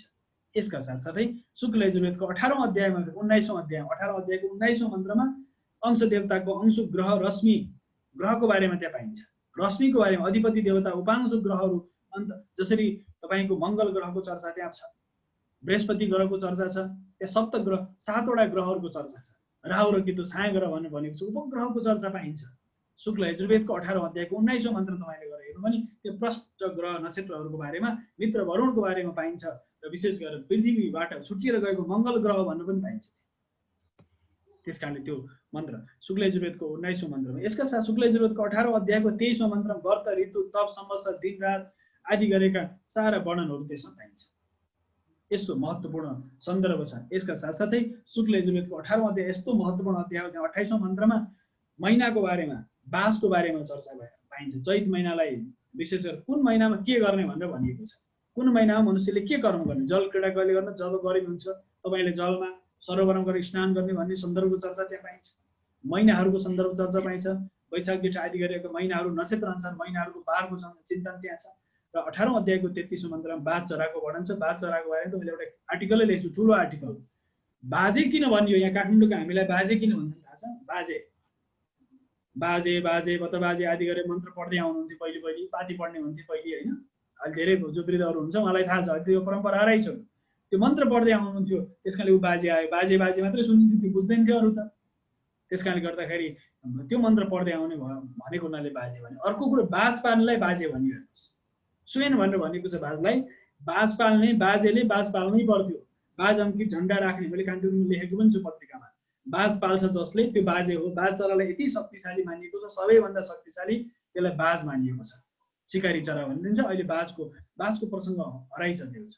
नेपालको राजा शाहहरूलाई किन शाह उपाधि पाइँदैन? हजुरलाई त्यो शाहकालमा शाह राजाहरूको उपाधि किन भयो भन्दाखेरि दिल्लीको बादशाहलाई पश्चिम नेपालबाट बाज समातेर बादशाहलाई चाहिँ उपहार दिनुभएको थियो नेपालका शाह राजाहरूले र त्यसलाई शाहिन भनेर भनिन्छ उर्दूमा यसलाई शाहिन भनेर भनिन्छ। त्यस कारणले शाहिन र शमशिर भनेको खड्गलाई शमशिर भनिन्छ, आयुध हतियारलाई त्यस कारणले शाह उपाधि पाएको भनेर इतिहासमा प्रष्ट पाइन्छ। त्यस कारणले गर्दा शाहिन उपहार दिएको भने शाह उपाधि पाए भनेर दिल्लीको बादशाहले शाह उपाधि दियो भन्ने पनि पाइन्छ।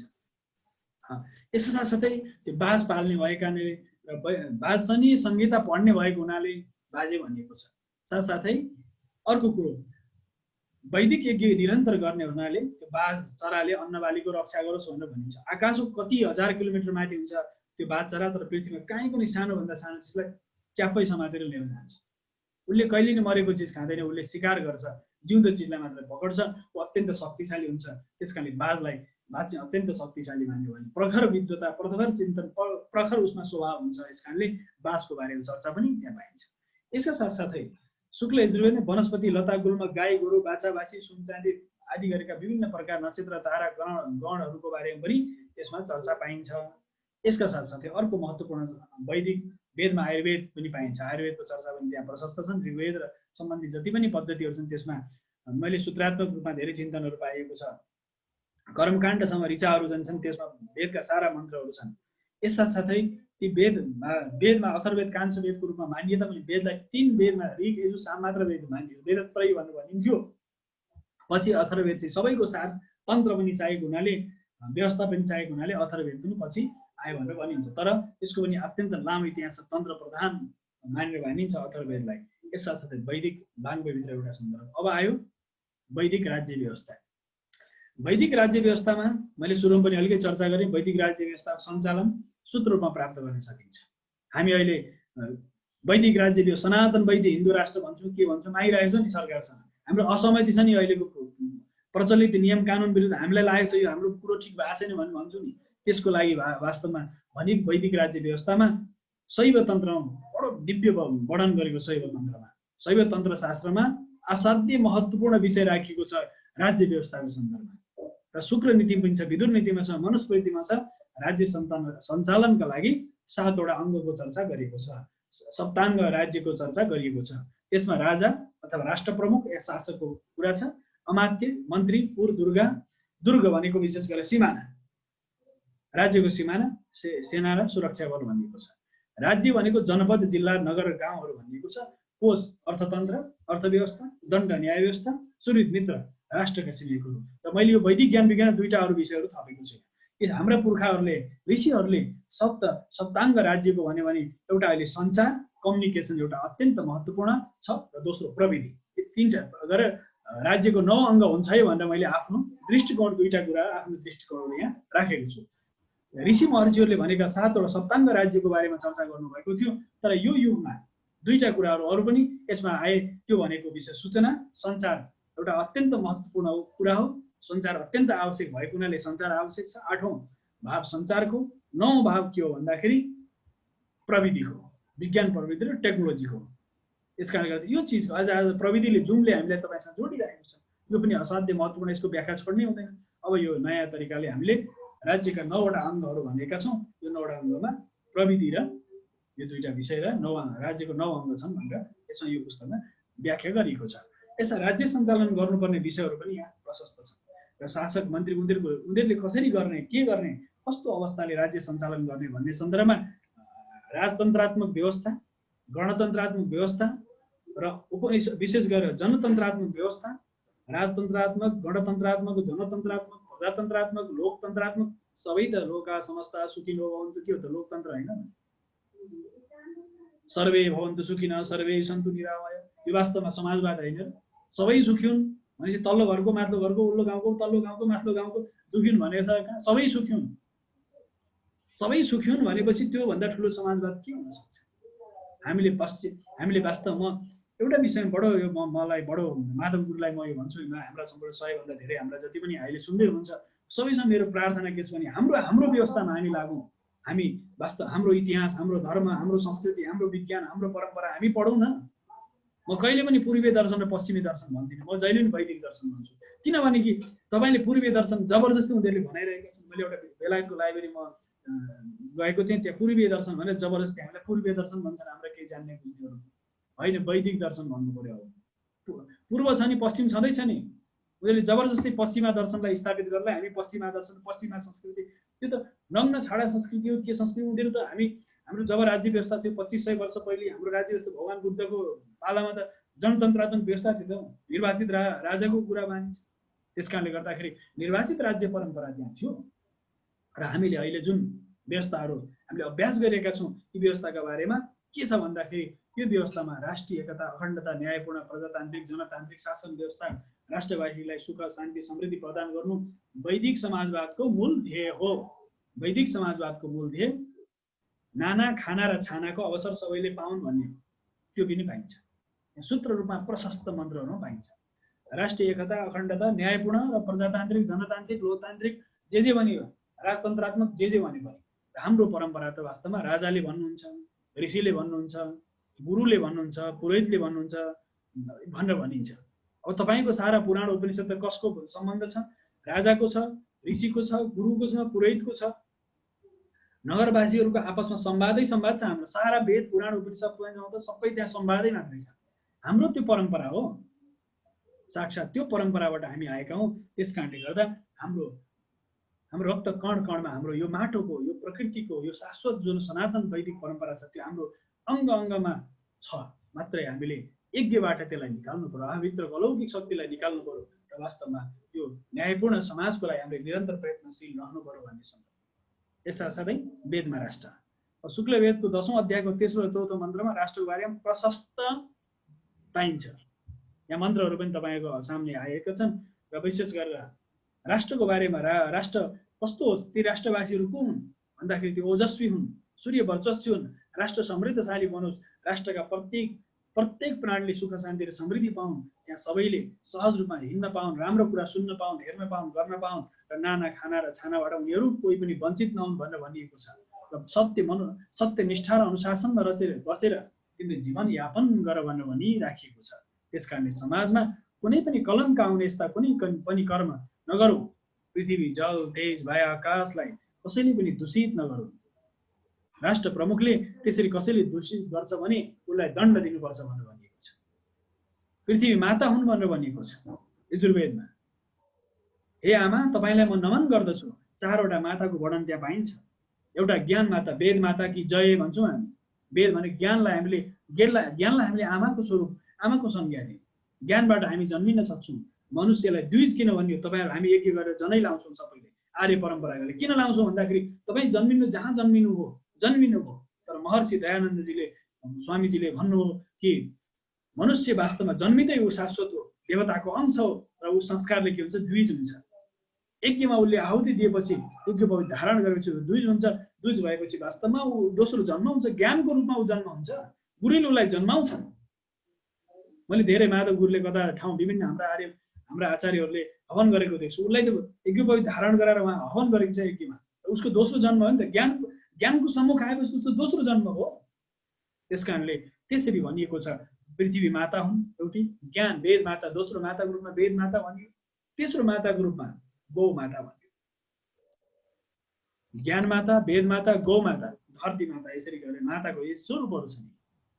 जन्म दिने माता, त्यसरी माताको 5वटा स्वरूपहरू छन्। ती भिन्न भिन्न स्वरूपहरू छन्। त्यसकारण माताको सन्दर्भमा चर्चा पनि यसरी गरिएको छ। यस साथसाथै मैले माता भूमि पुत्र हम पृथिव्या भनेर भनिएको छ।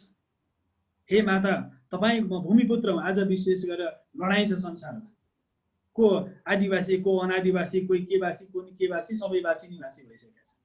वास्तविक तत्त्व के हो? वेदभित्र फर्किनु छैन। अब फर्किनु वेदतिर। अब अनावश्यक यो पाखण्डतिर नजाउँ, सबै वेदतिर फर्क्यौँ भन्ने आशय हो यसमा।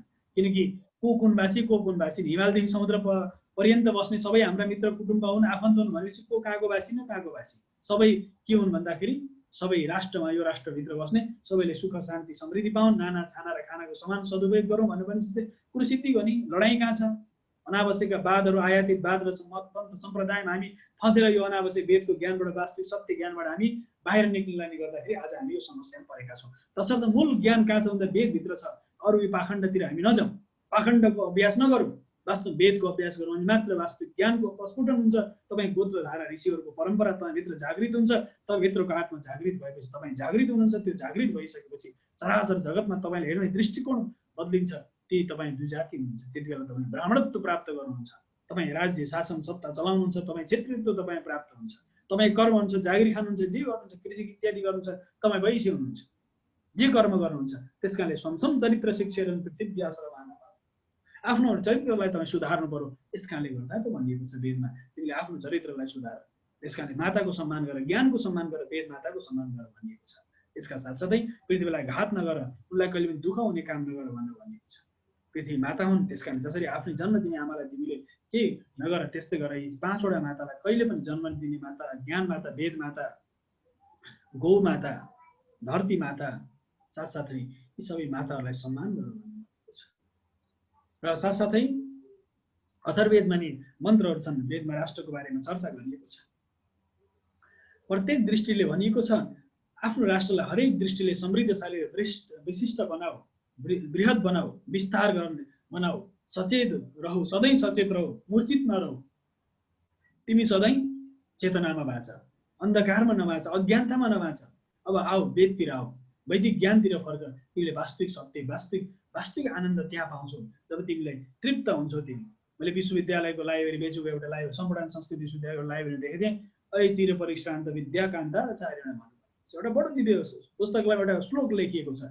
हे विद्यारूपी जङ्गलमा विचरण गर्ने तिमी आऊ मेरो छेउमा, तिमीलाई म ज्ञानको धाराले तृप्ति गर्छु भनेर भगवती ज्ञान माता, भगवती वेद माता एकदमै दिव्य ज्ञान रूपी अमृतको घडा लिएर उभिएर बस्नु भएको छ। त्यो पुरुषार्थ चाहिँ गर्दैन, जङ्गलमा भड्किरहेछ। यो मत, यो पन्थ, यो सम्प्रदाय, यो के भनेर घुमिरहेछ, जङ्गलमा पाखण्डतिर घुमिरहेको छ।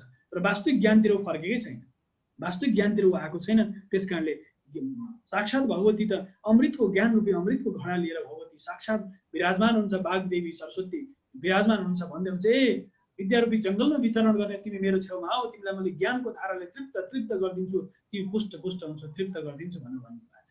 त्यस कारणले आऊ ज्ञानको धाराले तिमीलाई तृप्त गर्छु भनेर भन्नुहुन्छ। त्यस कारणले वेदतिर फर्कौँ। साथसाथै यो सन्दर्भ, त्यस कारणले पृथ्वी राष्ट्र माताको हामी समृद्धिका लागि राखौँ। राष्ट्रको उन्नति चाहनेहरूले निरन्तर व्यक्ति, राष्ट्रको उन्नति चाहने व्यक्तिले सत्यवादी हुनु पर्यो, मधुरभाषी हुनु पर्यो, कर्तव्यनिष्ठ हुनु पर्यो। आफ्नो माता, राष्ट्र माताको रक्षालाई निरन्तर जीव ज्यान अर्पण गरेर राष्ट्र रक्षाको लागि लाग्नु पर्यो भनेर भनिएको छ। यस साथसाथै वैदिक ध्वजाको राष्ट्रदेवीको बारेमा चर्चा पनि पाइन्छ। राष्ट्रदेवीको बारेमा चर्चा पाइन्छ। त्यसलाई राष्ट्रदेवीलाई वागदेवी, भूदेवी, श्रीदेवी, 3वटा शक्तिको कुरा गरिएको छ। राष्ट्रदेवी, भूदेवी धरतीकी देवी र श्रीदेवी भनेको श्री सम्पदा। अब तपाईँ श्रीको बारेमा अलिकति छोटो चर्चा मैले यहाँ राखेँ। यो अलिकति विषय यहाँ आएको हुनाले श्री भने एकजना व्यक्तिलाई जन श्री माधव भनेर भने, एक माधव प्रसाद उपाध्याय भने श्री भनियो। उहाँ एउटा माधव हुँदाखेरि श्रीमान हुँदा मती सहित उहाँ गृहस्थ भएपछि श्रीमान भनेर भने, श्रीमान भन्ने 2 श्री हो, 2 श्रीले युक्त हुनुभयो। उहाँ श्रीमती अर्धाङ्गिले युक्त भएको 2 श्रीले युक्त हुनुभयो। प्रत्येक व्यक्तिको कुरा हुन्छ। जो अविवाहित कन्या छिन् ऊ सुश्री भइन्, श्री सम्पदा त्यो। त्यसै 3 श्री भने श्री 3 भनेर भने शासक, प्रशासक, मन्त्री श्री 3 जङ्गबहादुर भनेर भनिन्थ्यो। चौथोलाई श्री 4 भन्नु भने कसलाई बुझिन्छ भने शत्रुलाई लेख्दा पनि श्री 4 लेखेपछि बल्ल चाहिँ त्यो शत्रुलाई तिमी युद्ध गर्न आउँदैछु म, तिमी तयार भएर बस, अब हामी युद्ध गर्न आउँदैछौँ। कस्तो समान युद्ध गर्न जाँदा पनि श्री 4 लेखेर अनि त्यसै पठाउने। श्री 5 भनेको राजा को भन्दा राज्यको प्रमुख राजा हुन्, राज्यको प्रमुख राजा हुन्। र श्री 5 श्री 6 भनेको गुरु, आचार्य, पुरोहितलाई श्री 6 भनेर भनिन्छ।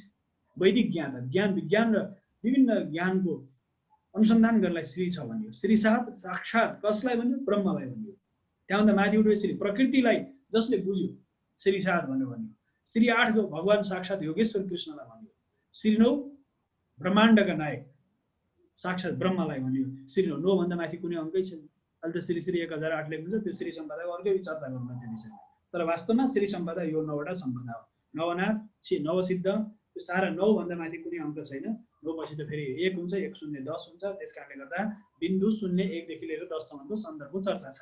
त्यस कारणले वेदभित्र विज्ञान पनि छ, वेदभित्र गणित पनि छ, वेदभित्र अर्थशास्त्र पनि छ, वेदभित्र धर्मशास्त्र, सारा वेदभित्र छन्। र विशेष गरेर वैदिक राज्य व्यवस्थामा त्यो न राजा थियो न राजी, त्यो वैदिक राज्य व्यवस्थामा त्यो के थियो भने राजा पनि थिएनन्, कोही न दण्ड दिनेवाला थियो, न दाण्डिक थिए, न कोही थिए। मात्रै केले 2टा अक्षरले सबैलाई जोडेको थियो, त्यो के हो भने धर्म र अनुशासनले एकअर्कालाई जोडेको थियो। त्यसकारणले गर्दा धर्म अनुशासनले जोडेको त्यो समाजलाई त्यो सन्दर्भ छ। सबै सुखी रहन्, सबै समृद्धशाली रहन्, सबैले धर्मको रक्षा गरून्, आफ्नो कुल धर्म, आफ्नो राष्ट्रको धर्म, आफ्नो माटोको धर्म कसैले नछोडुन् भन्ने चर्चा त्यहाँ पाइन्छ। यसका साथसाथै माटोको धर्म कसैले नछोडुन्, जगतको धर्म कसैले नछोडुन् भनिएको छ। माटोको धर्म, पानीको गुणधर्म, आगोको गुणधर्म, जसरी आगोले आफ्नो गुणधर्म छोड्दैन, पानीले आफ्नो गुणधर्म छोड्दैन, त्यसका साथसाथै मनुष्यले पनि आफ्नो मनुर्भावको भाव, अमृतस्य पुत्र भन्ने जुन भाव छ त्यो नछोडोस् भनेर भनिएको। त्यसकाले सबै सुखी हुन्, सबैले सुख शान्तिको समृद्धिको अभ्यास गर्न सकुन् भनेर भनियो। यस साथसाथै त्यो बडो दिव्य छ, यो विषय सामान्य विषय हुँदै होइन। त्यसकारणले चराचर जगतमा त्यो अध्यात्म ज्ञान पनि त्यसैभित्र छ, पूर्णत्वको बोध पनि त्यहीँभित्र छ, ज्ञान विज्ञानको चिन्तन पनि त्यहीँभित्र छ। त्यसकारणले हाम्रा आर्ष परम्पराका ऋषिहरूले, विशेष गरेर आर्ष परम्पराका ऋषिहरूले जुन चिन्तन हामीलाई दिनुभएको छ, त्यो आर्ष परम्पराका ऋषिहरूले दिएको चिन्तनबाट हामी वास्तवमा त्यो दीक्षित हुनु पर्यो। त्यो दीक्षित कसरी हुने भन्दाखेरि हामीले यज्ञ गर्नु पर्यो। यज्ञ वै विष्णु भनेर भनिसकेपछि यज्ञ गर्नु पर्यो। त्यो यज्ञको माध्यमबाट नै हामी वास्तवमा हाम्रो वास्तविक लक्ष्य प्राप्त गर्न सक्छौँ। वास्तविक लक्ष्य प्राप्त गर्नलाई हामीले यज्ञ गर्नै पर्छ। यज्ञ नै ठुलो, सबैभन्दा ठुलो, सबैभन्दा मूल स्रोत भनेको यज्ञ नै हो। यज्ञ बिना हामीले कुनै पनि कार्य सम्पादन गर्न सक्छौँ। त्यसकारणले यज्ञ हाम्रो जीवनको एउटा अभिन्न अङ्ग हुनुपर्दछ भन्ने सन्दर्भ। अलिक स्लाइड तलमाथि भएको हुनाले एकदिन छ्याउन चाहन्छु, यो कोही स्लाइड तलमाथि भयो जस्तो छ। र साथसाथै वैदिक जति पनि वैदिक चिन्तनहरू छन्, वैदिक ज्ञान विज्ञानको जुन चिन्तन छ, यो चिन्तनमा हाम्रा आर्ष परम्पराका ऋषिहरूले जुन बताएको ज्ञान छ, यो ज्ञानको अनुसरण बिना हामी केही पनि कार्य सम्पादन गर्न सक्दैनौँ। किनकि हाम्रो रक्त कण कणमा हामी गोत्रधाराको सन्दर्भमा अघि मैले सप्तरश्मिको बारेमा चर्चा गरेको थिएँ। सप्तरश्मिको चिन्तन पनि के हो भन्दाखेरि सप्त ऋषिको जुन चिन्तन छ, सप्तरश्मिको चिन्तन छ, त्यो मनुष्य धरतीमा आएको जुन अवस्था छ, त्यो सप्तरश्मिको चिन्तन पनि सप्तरश्मि र सूर्यको 7 वटा जिह्वा, सप्त जिह्वाको सन्दर्भ, सप्त रथको चिन्तन अथवा सप्त घोडाको चिन्तन अथवा अग्निको 7 वटा मुखको चिन्तन, सारा चिन्तनमा तपाईँ जहाँ पनि जानुहुन्छ त्यसमा रङको सम्बन्ध छ, त्यसमा वस्तुपद पदार्थको सम्बन्ध छ, त्यसमा रसको सम्बन्ध छ। अब हामीले पहिले षड रसको बारेमा चर्चा गर्दै थियौँ। तितो, पिरो, अमिलो, गुलियो, टहरो, नुनिलो आदि गरेका जुन षड रस छन्, किन 6वटा रस किन छन् भन्दाखेरि 7औं रसले आनन्द दिन्छ तपाईँ। त्यो 7औं रस सङ्गीतले तपाईँलाई आनन्द लाग्छ, किनकि तपाईँ 6 रसले युक्त हुनुहुन्छ। तपाईँ 7औं रसले तपाईँलाई त्यो आनन्द आउँछ। सङ्गीत सुन्दा तपाईँलाई आनन्द आउँछ, भोजन गर्दा तपाईँलाई आनन्द आउँछ, तपाईँले इन्द्रियणीलाई देख्दाखेरि तपाईँलाई आनन्द आउँछ। किन आउँछ भन्दा तपाईँले इन्द्रियणीलाई देख्दा आनन्द आउनुको पछाडि कारण के भने तपाईँले त्यसले आनन्दको अनुभूति गर्नुहुन्छ, किनकि तपाईँभित्र त्यो आनन्द लुकेको छ। त्यो आनन्द तपाईँभित्र रहेको हुनाले त्यो आनन्दको तपाईँले अनुभूति गरिराख्नु भएको छ। तसर्थ आनन्दको अनुभूति गर्नको लागि पनि तपाईँले आफूलाई निरन्तर साधनाको पथमा अगाडि लानै पर्छ। समय सम्भव त के छ माधव गुरु, समयको स्थिति के छ? हजुर, लगभग हजुरले यसलाई अन्तिमतिर गर्दा राम्रो होला। अब हामी एउटा स्लाइड, यो विज्ञानको केही विषयहरू थिए, त्यसमा हाम्रो स्लाइडहरू चाहिँ अलिक केही भएछ यहाँ। त्यो ऊर्जाको सन्दर्भमा हामी चर्चा गर्दै थियौँ। यदि यहाँ प्रश्नोत्तर चाहिँ मैले अलिक धेरै राख्न खोजेँ मैले माधव गुरु, किन भन्दाखेरि धेरै जिज्ञासा होला कसैलाई, त्यस कारणले प्रश्नोत्तर पनि विषयमा केन्द्रित रहेर राख्दाखेरि राम्रो होला भन्ने लाग्छ है मलाई। अघि हजुरले मलाई अलिकति थोरै यसमा चाहिँ प्रश्नोत्तर पनि राख्न सकिने चाहिँ वक्तामाथि निर्भर हुन्छ भन्नुभएको हुनाले त्यसमा चाहिँ मैले धेरै विषयहरू उठेँ। त्यस कारणले कसैलाई यस विषयमा यदि जिज्ञासा छ भने त्यो राख्न सक्नुहुन्छ। अस्तु, नमो नमः।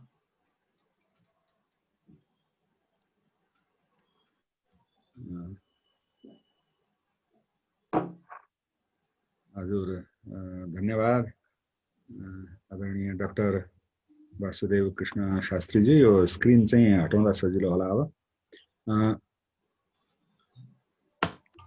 यो मूलतः विषयको रूपमा अध्यात्म,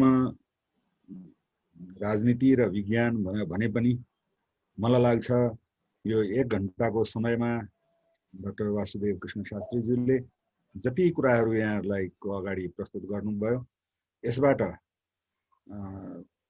संसारको समस्त ज्ञान विज्ञानदेखि लिएर, चेतनादेखि लिएर भौतिक आध्यात्मिक जति पनि कुराहरू छन् समस्त संसारका कुराहरू वेदभित्र निहित छन्।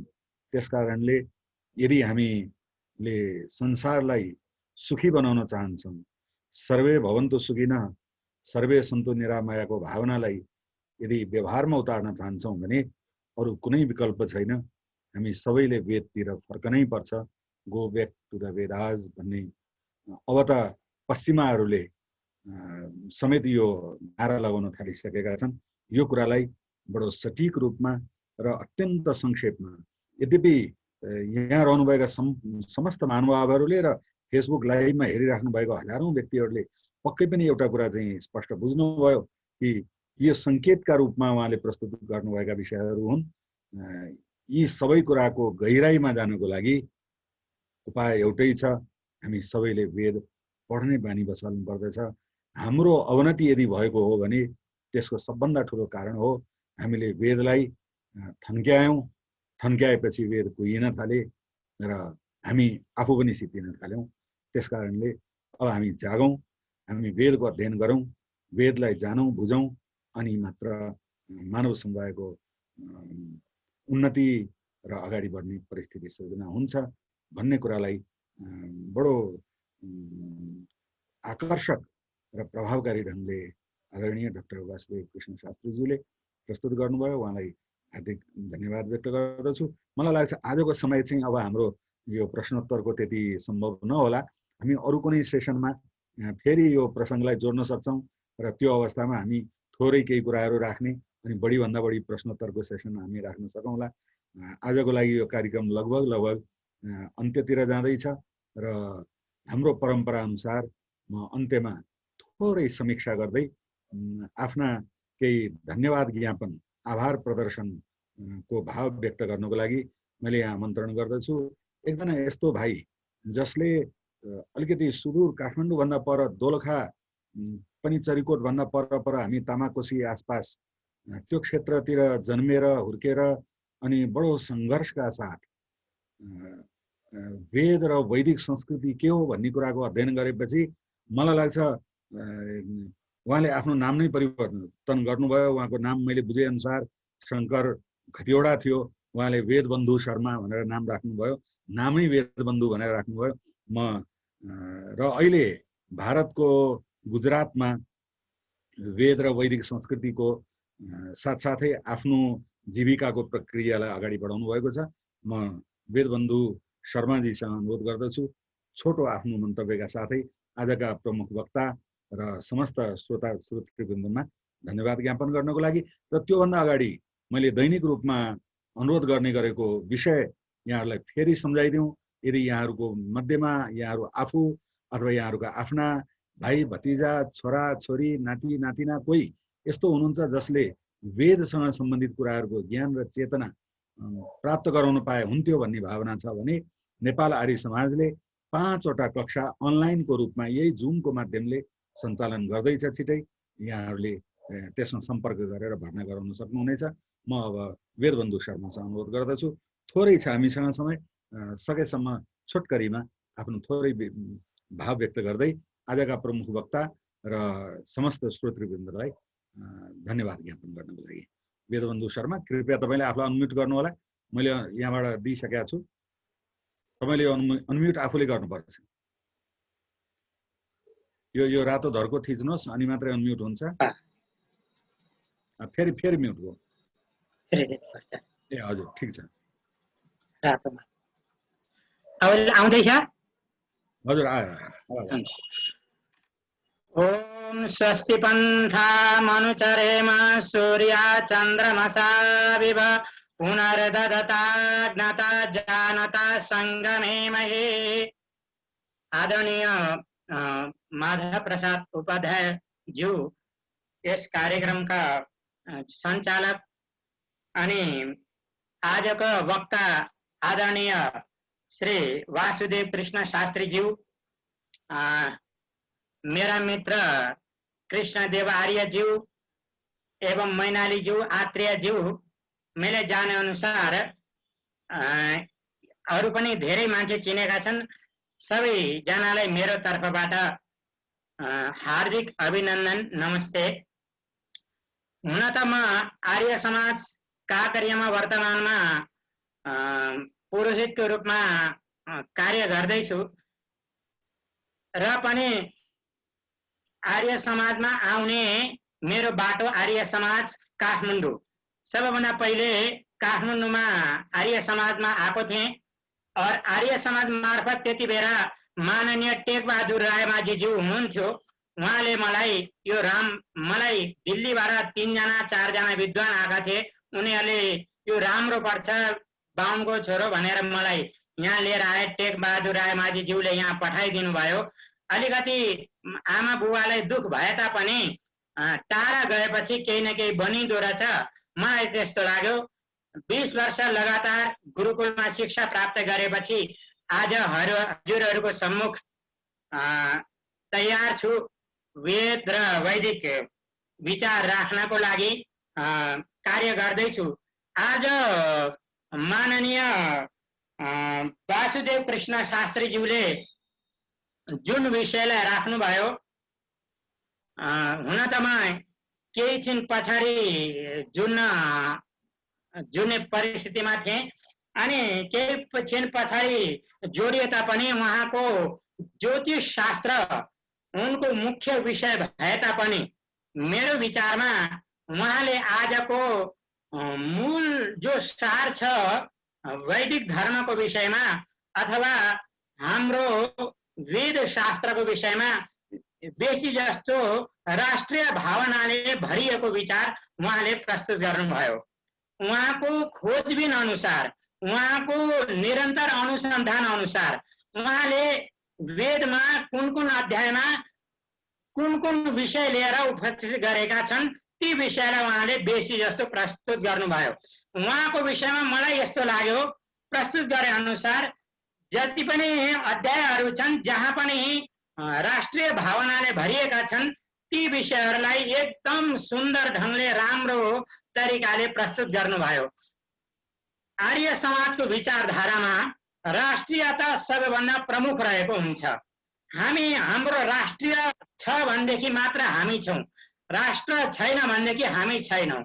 जुन देशमा हामी अल्पसङ्ख्यक हुन्छौँ त्यहाँ हाम्रो धर्म पनि काम आउँदैन, कर्म काम आउँदैन, कुनै पनि व्यवहारिक हामी यो गर्छौँ त्यो संस्कार गरौँला भन्ने कुनै पनि हामी सक्दैनौँ।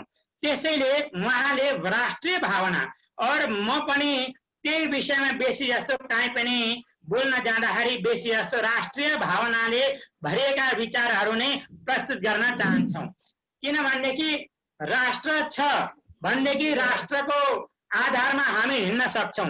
हाम्रो देश दुनियाँमा हिन्दू राष्ट्र नेपाल और यति मात्र होइन। म अलिक सानो 5-7 मिनटमा पूर्ण गर्छु।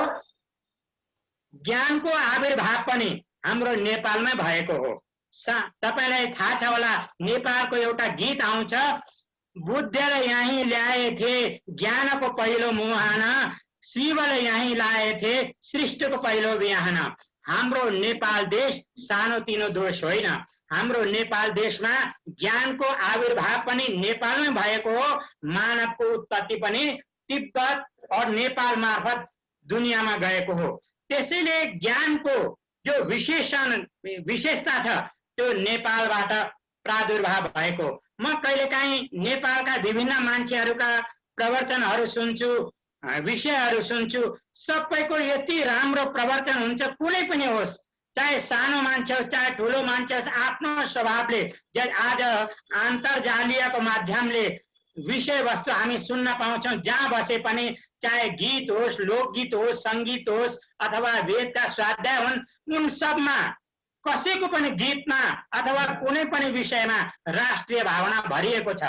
त्यस्तै प्रकारले आज उहाँले डाक्टर शास्त्रीज्यूले दण्ड व्यवस्था जो अंग व्यवस्थापन है उसमा राजा कस्तो हुनुपर्छ, राष्ट्र प्रमुख शासकको भित्र के गुण हुनुपर्छ, मन्त्री कस्तो हुनुपर्छ, दुर्ग सेना दुर्ग हाम्रो किल्ला प्रासाद महल दरबार कस्तो हुनुपर्छ, त्यसको माध्यमले कसरी संसारलाई हामी ध्यान राख्न सक्छौं, राज्य व्यवस्थामा के हुनुपर्छ, कोष हाम्रो खजाना कसरी आउनु पर्छ, खजानालाई पैसालाई कसरी हाम रात कोष घाटा पनि नहोस्, समाजलाई नोक्सान पनि नहोस्। स्वामी दयानन्दजीले उदाहरण दिनुभएको थियो, कसैलाई नोक्सान पनि उनीहरूलाई थाहा पनि नहोस्, रात कोष भरियोस् पनि।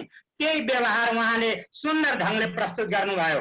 अब त्यसमा राष्ट्रियताको भावनामा उहाँको एउटा सानो टुक्रामा हजुरलाई प्रस्तुत गर्दछु। उहाँले लेख्नुभयो, राष्ट्रिय एकता, अखण्डता, न्यायपूर्ण प्रजातान्त्रिक शासन व्यवस्थाद्वारा राष्ट्रवासीहरूलाई सुख, शान्ति, समृद्धि प्रदान गर्न वैदिक समाजवादीहरूको प्रमुख ध्येय हो। वैदिक राष्ट्रवादको विचार नै यही हो। सबैलाई सर्वे भवन्तु सुखिन, हर प्रकारको सुख दिन चाहन्छौँ, हर प्रकारको समाजलाई मार्ग दिन चाहन्छ। और आर्य समाजको उद्देश्य हमेशा उहाँले एउटा अर्को कुरो भन्नुभयो, चरित्रको सबभन्दा हाम्रो नेपाली समाजमा अथवा मानव समाजमा चरित्रको मुख्य आधार हो। कुनै पनि समाजको उन्नतिको लागि चरित्र छैन भनेदेखि केही पनि छैन। यजुर्वेदको पहिलो अध्यायमा चक्षुस्ते सुन्दामी, श्रोत्रन्ते सुन्दामी, कर्णन्ते सुन्दामी, तिम्रो आँखलाई पवित्र गर्छु, तिम्रो नाकलाई पवित्र गर्छु, तिम्रो खुट्टालाई पवित्र गर्छु। और अन्तमा वाक्य छ, चरित्रास्ते सुन्दामी, तिम्रो चरित्रलाई म पवित्र गर्छु। चरित्र छैन भनेदेखि त्यो समाजले कहिले पनि विकास गर्दैन। और चरित्र राख्नको लागि, चरित्रलाई मजबुत बनाउनको लागि चरित्र आफ्नो ठिक राख्नु छ भनेदेखि तपाईको घरमा, हाम्रो घरमा वृद्ध बुजुर्ग मान्छे हमेशा हुनुपर्छ।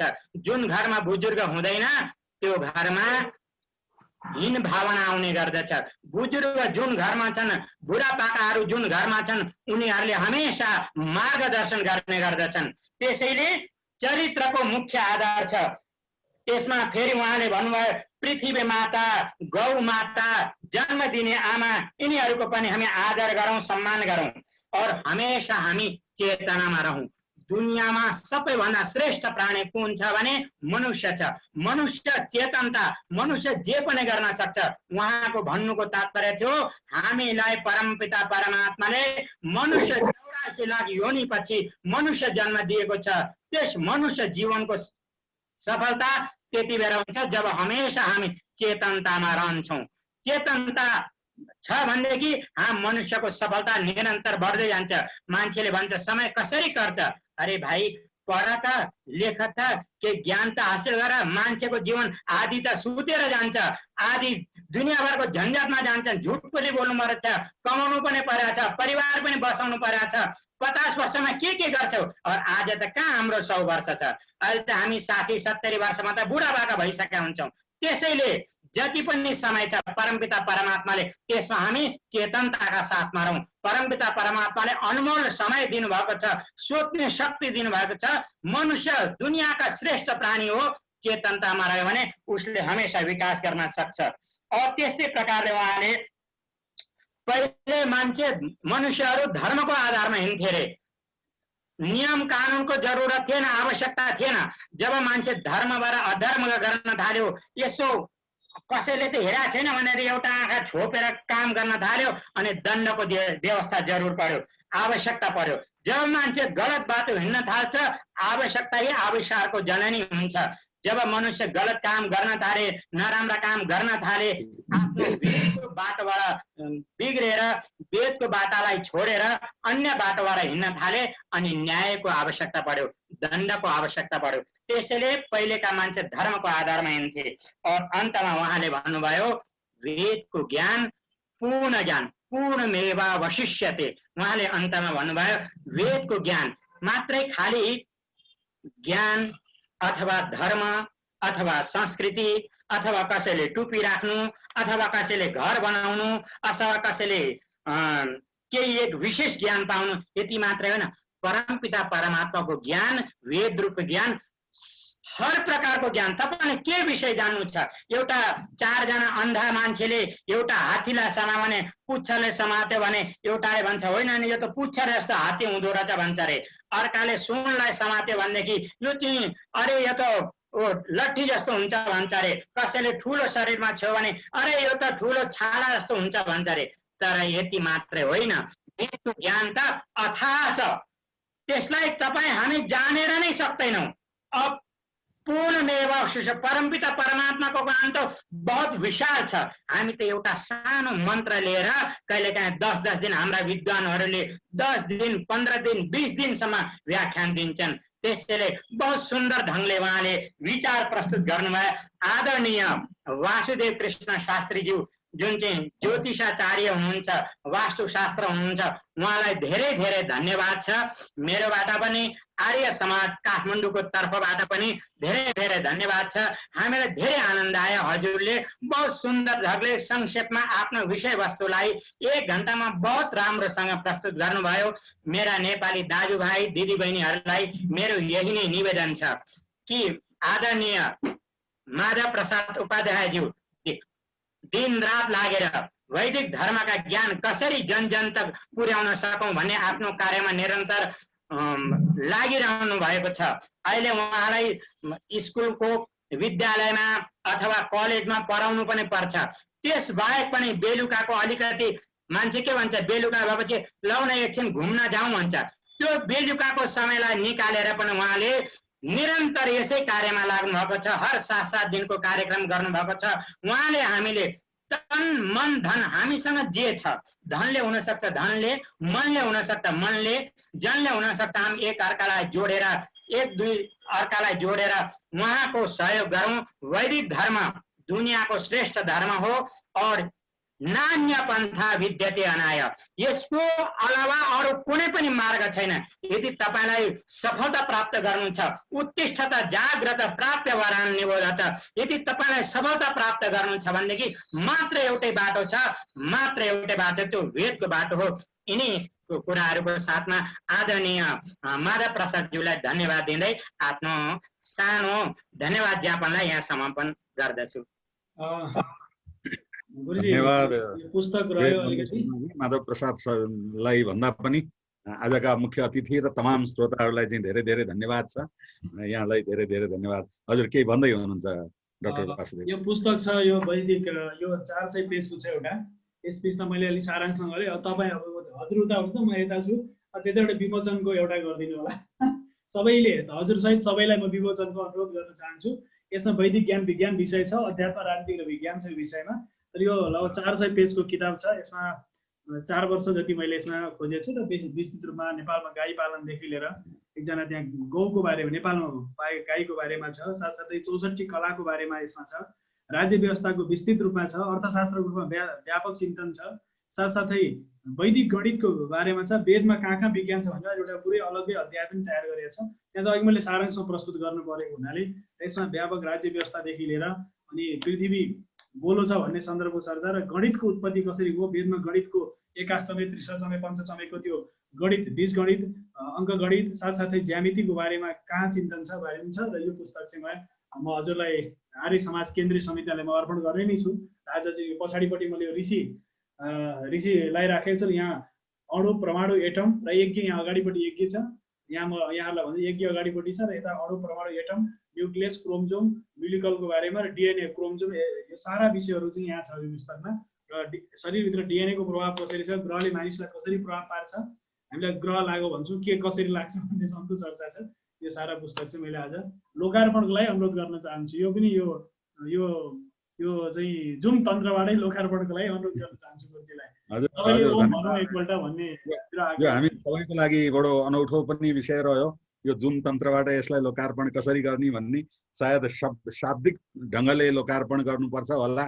र मलाई लाग्छ यहाँले यो पुस्तक देखाइसक्नु भएको छ।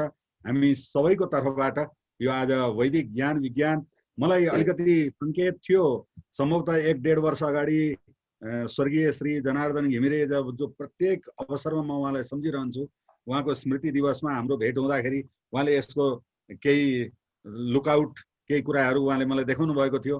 यो मलाई बडो प्रसन्नताको विषय रह्यो, बडो आनन्दको विषय रह्यो कि यो पुस्तकका रूपमा आइसकेको रहेछ मेरो तर्फबाट र यहाँको तर्फबाट त हुँदै हो र यहाँ उपस्थित सम्पूर्ण महानुभावहरूको तर्फबाट यो पुस्तक लोकार्पण भएको हामी सबैले घोषणा गरेका छौँ।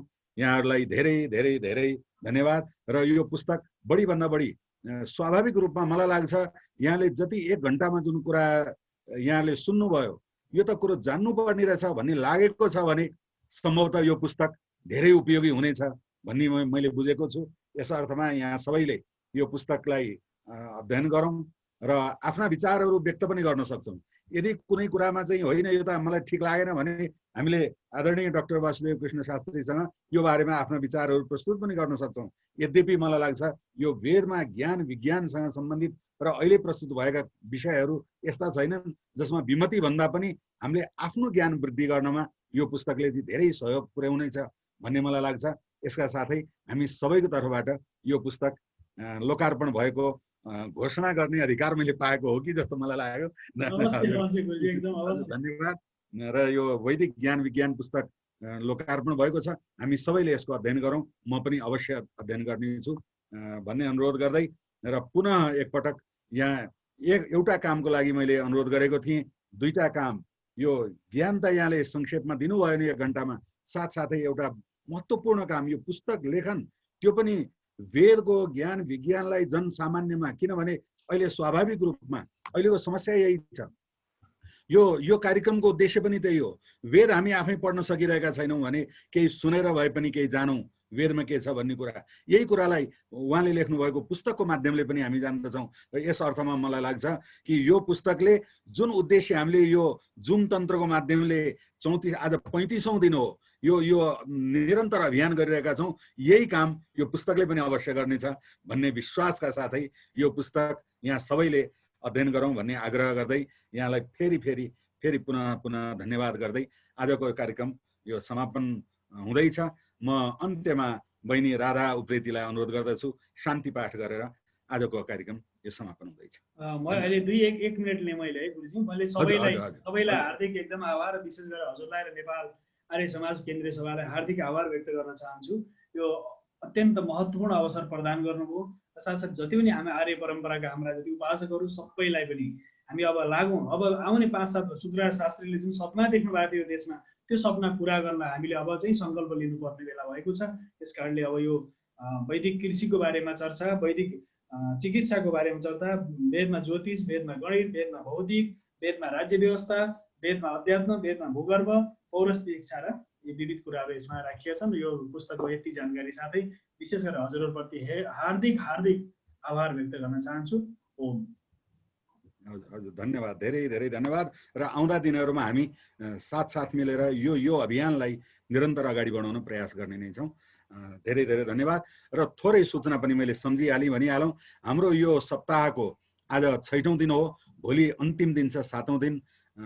श्री वासुदेव चैतन्य कृष्ण महाराजलाई हामी सबैले चिनेका छौँ, बुझेका छौँ। भोलि उहाँका विचारहरू हामी सुन्नेछौँ र यो सप्ताह पुरा हुनेछ। तर यो कार्यक्रम सम्पन्न हुनेछ 1-2 दिनको विश्रामपछि फेरि अर्को नयाँ सप्ताह आरम्भ हुनेछ। यहाँहरू सबै अवश्य जोडिनु होला। भोलि चाहिँ ठिक 7:30 बजे। हजुर धन्यवाद। बहिनी राधा। ओम देव शान्तिरन्तरिक्षं शान्ति, पृथिवी शान्तिराप शान्तिरोषधय शान्ति, वनस्पतय शान्तिर्विश्वे देवा शान्ति, ब्रह्म शान्ति, सर्वं शान्तिः शान्तिरेव शान्ति, सामा शान्तिरेधि। ओम शान्तिः शान्तिः शान्तिः। सबैमा यथायोग्य नमस्ते। सबैलाई नमस्ते, सबैलाई धन्यवाद।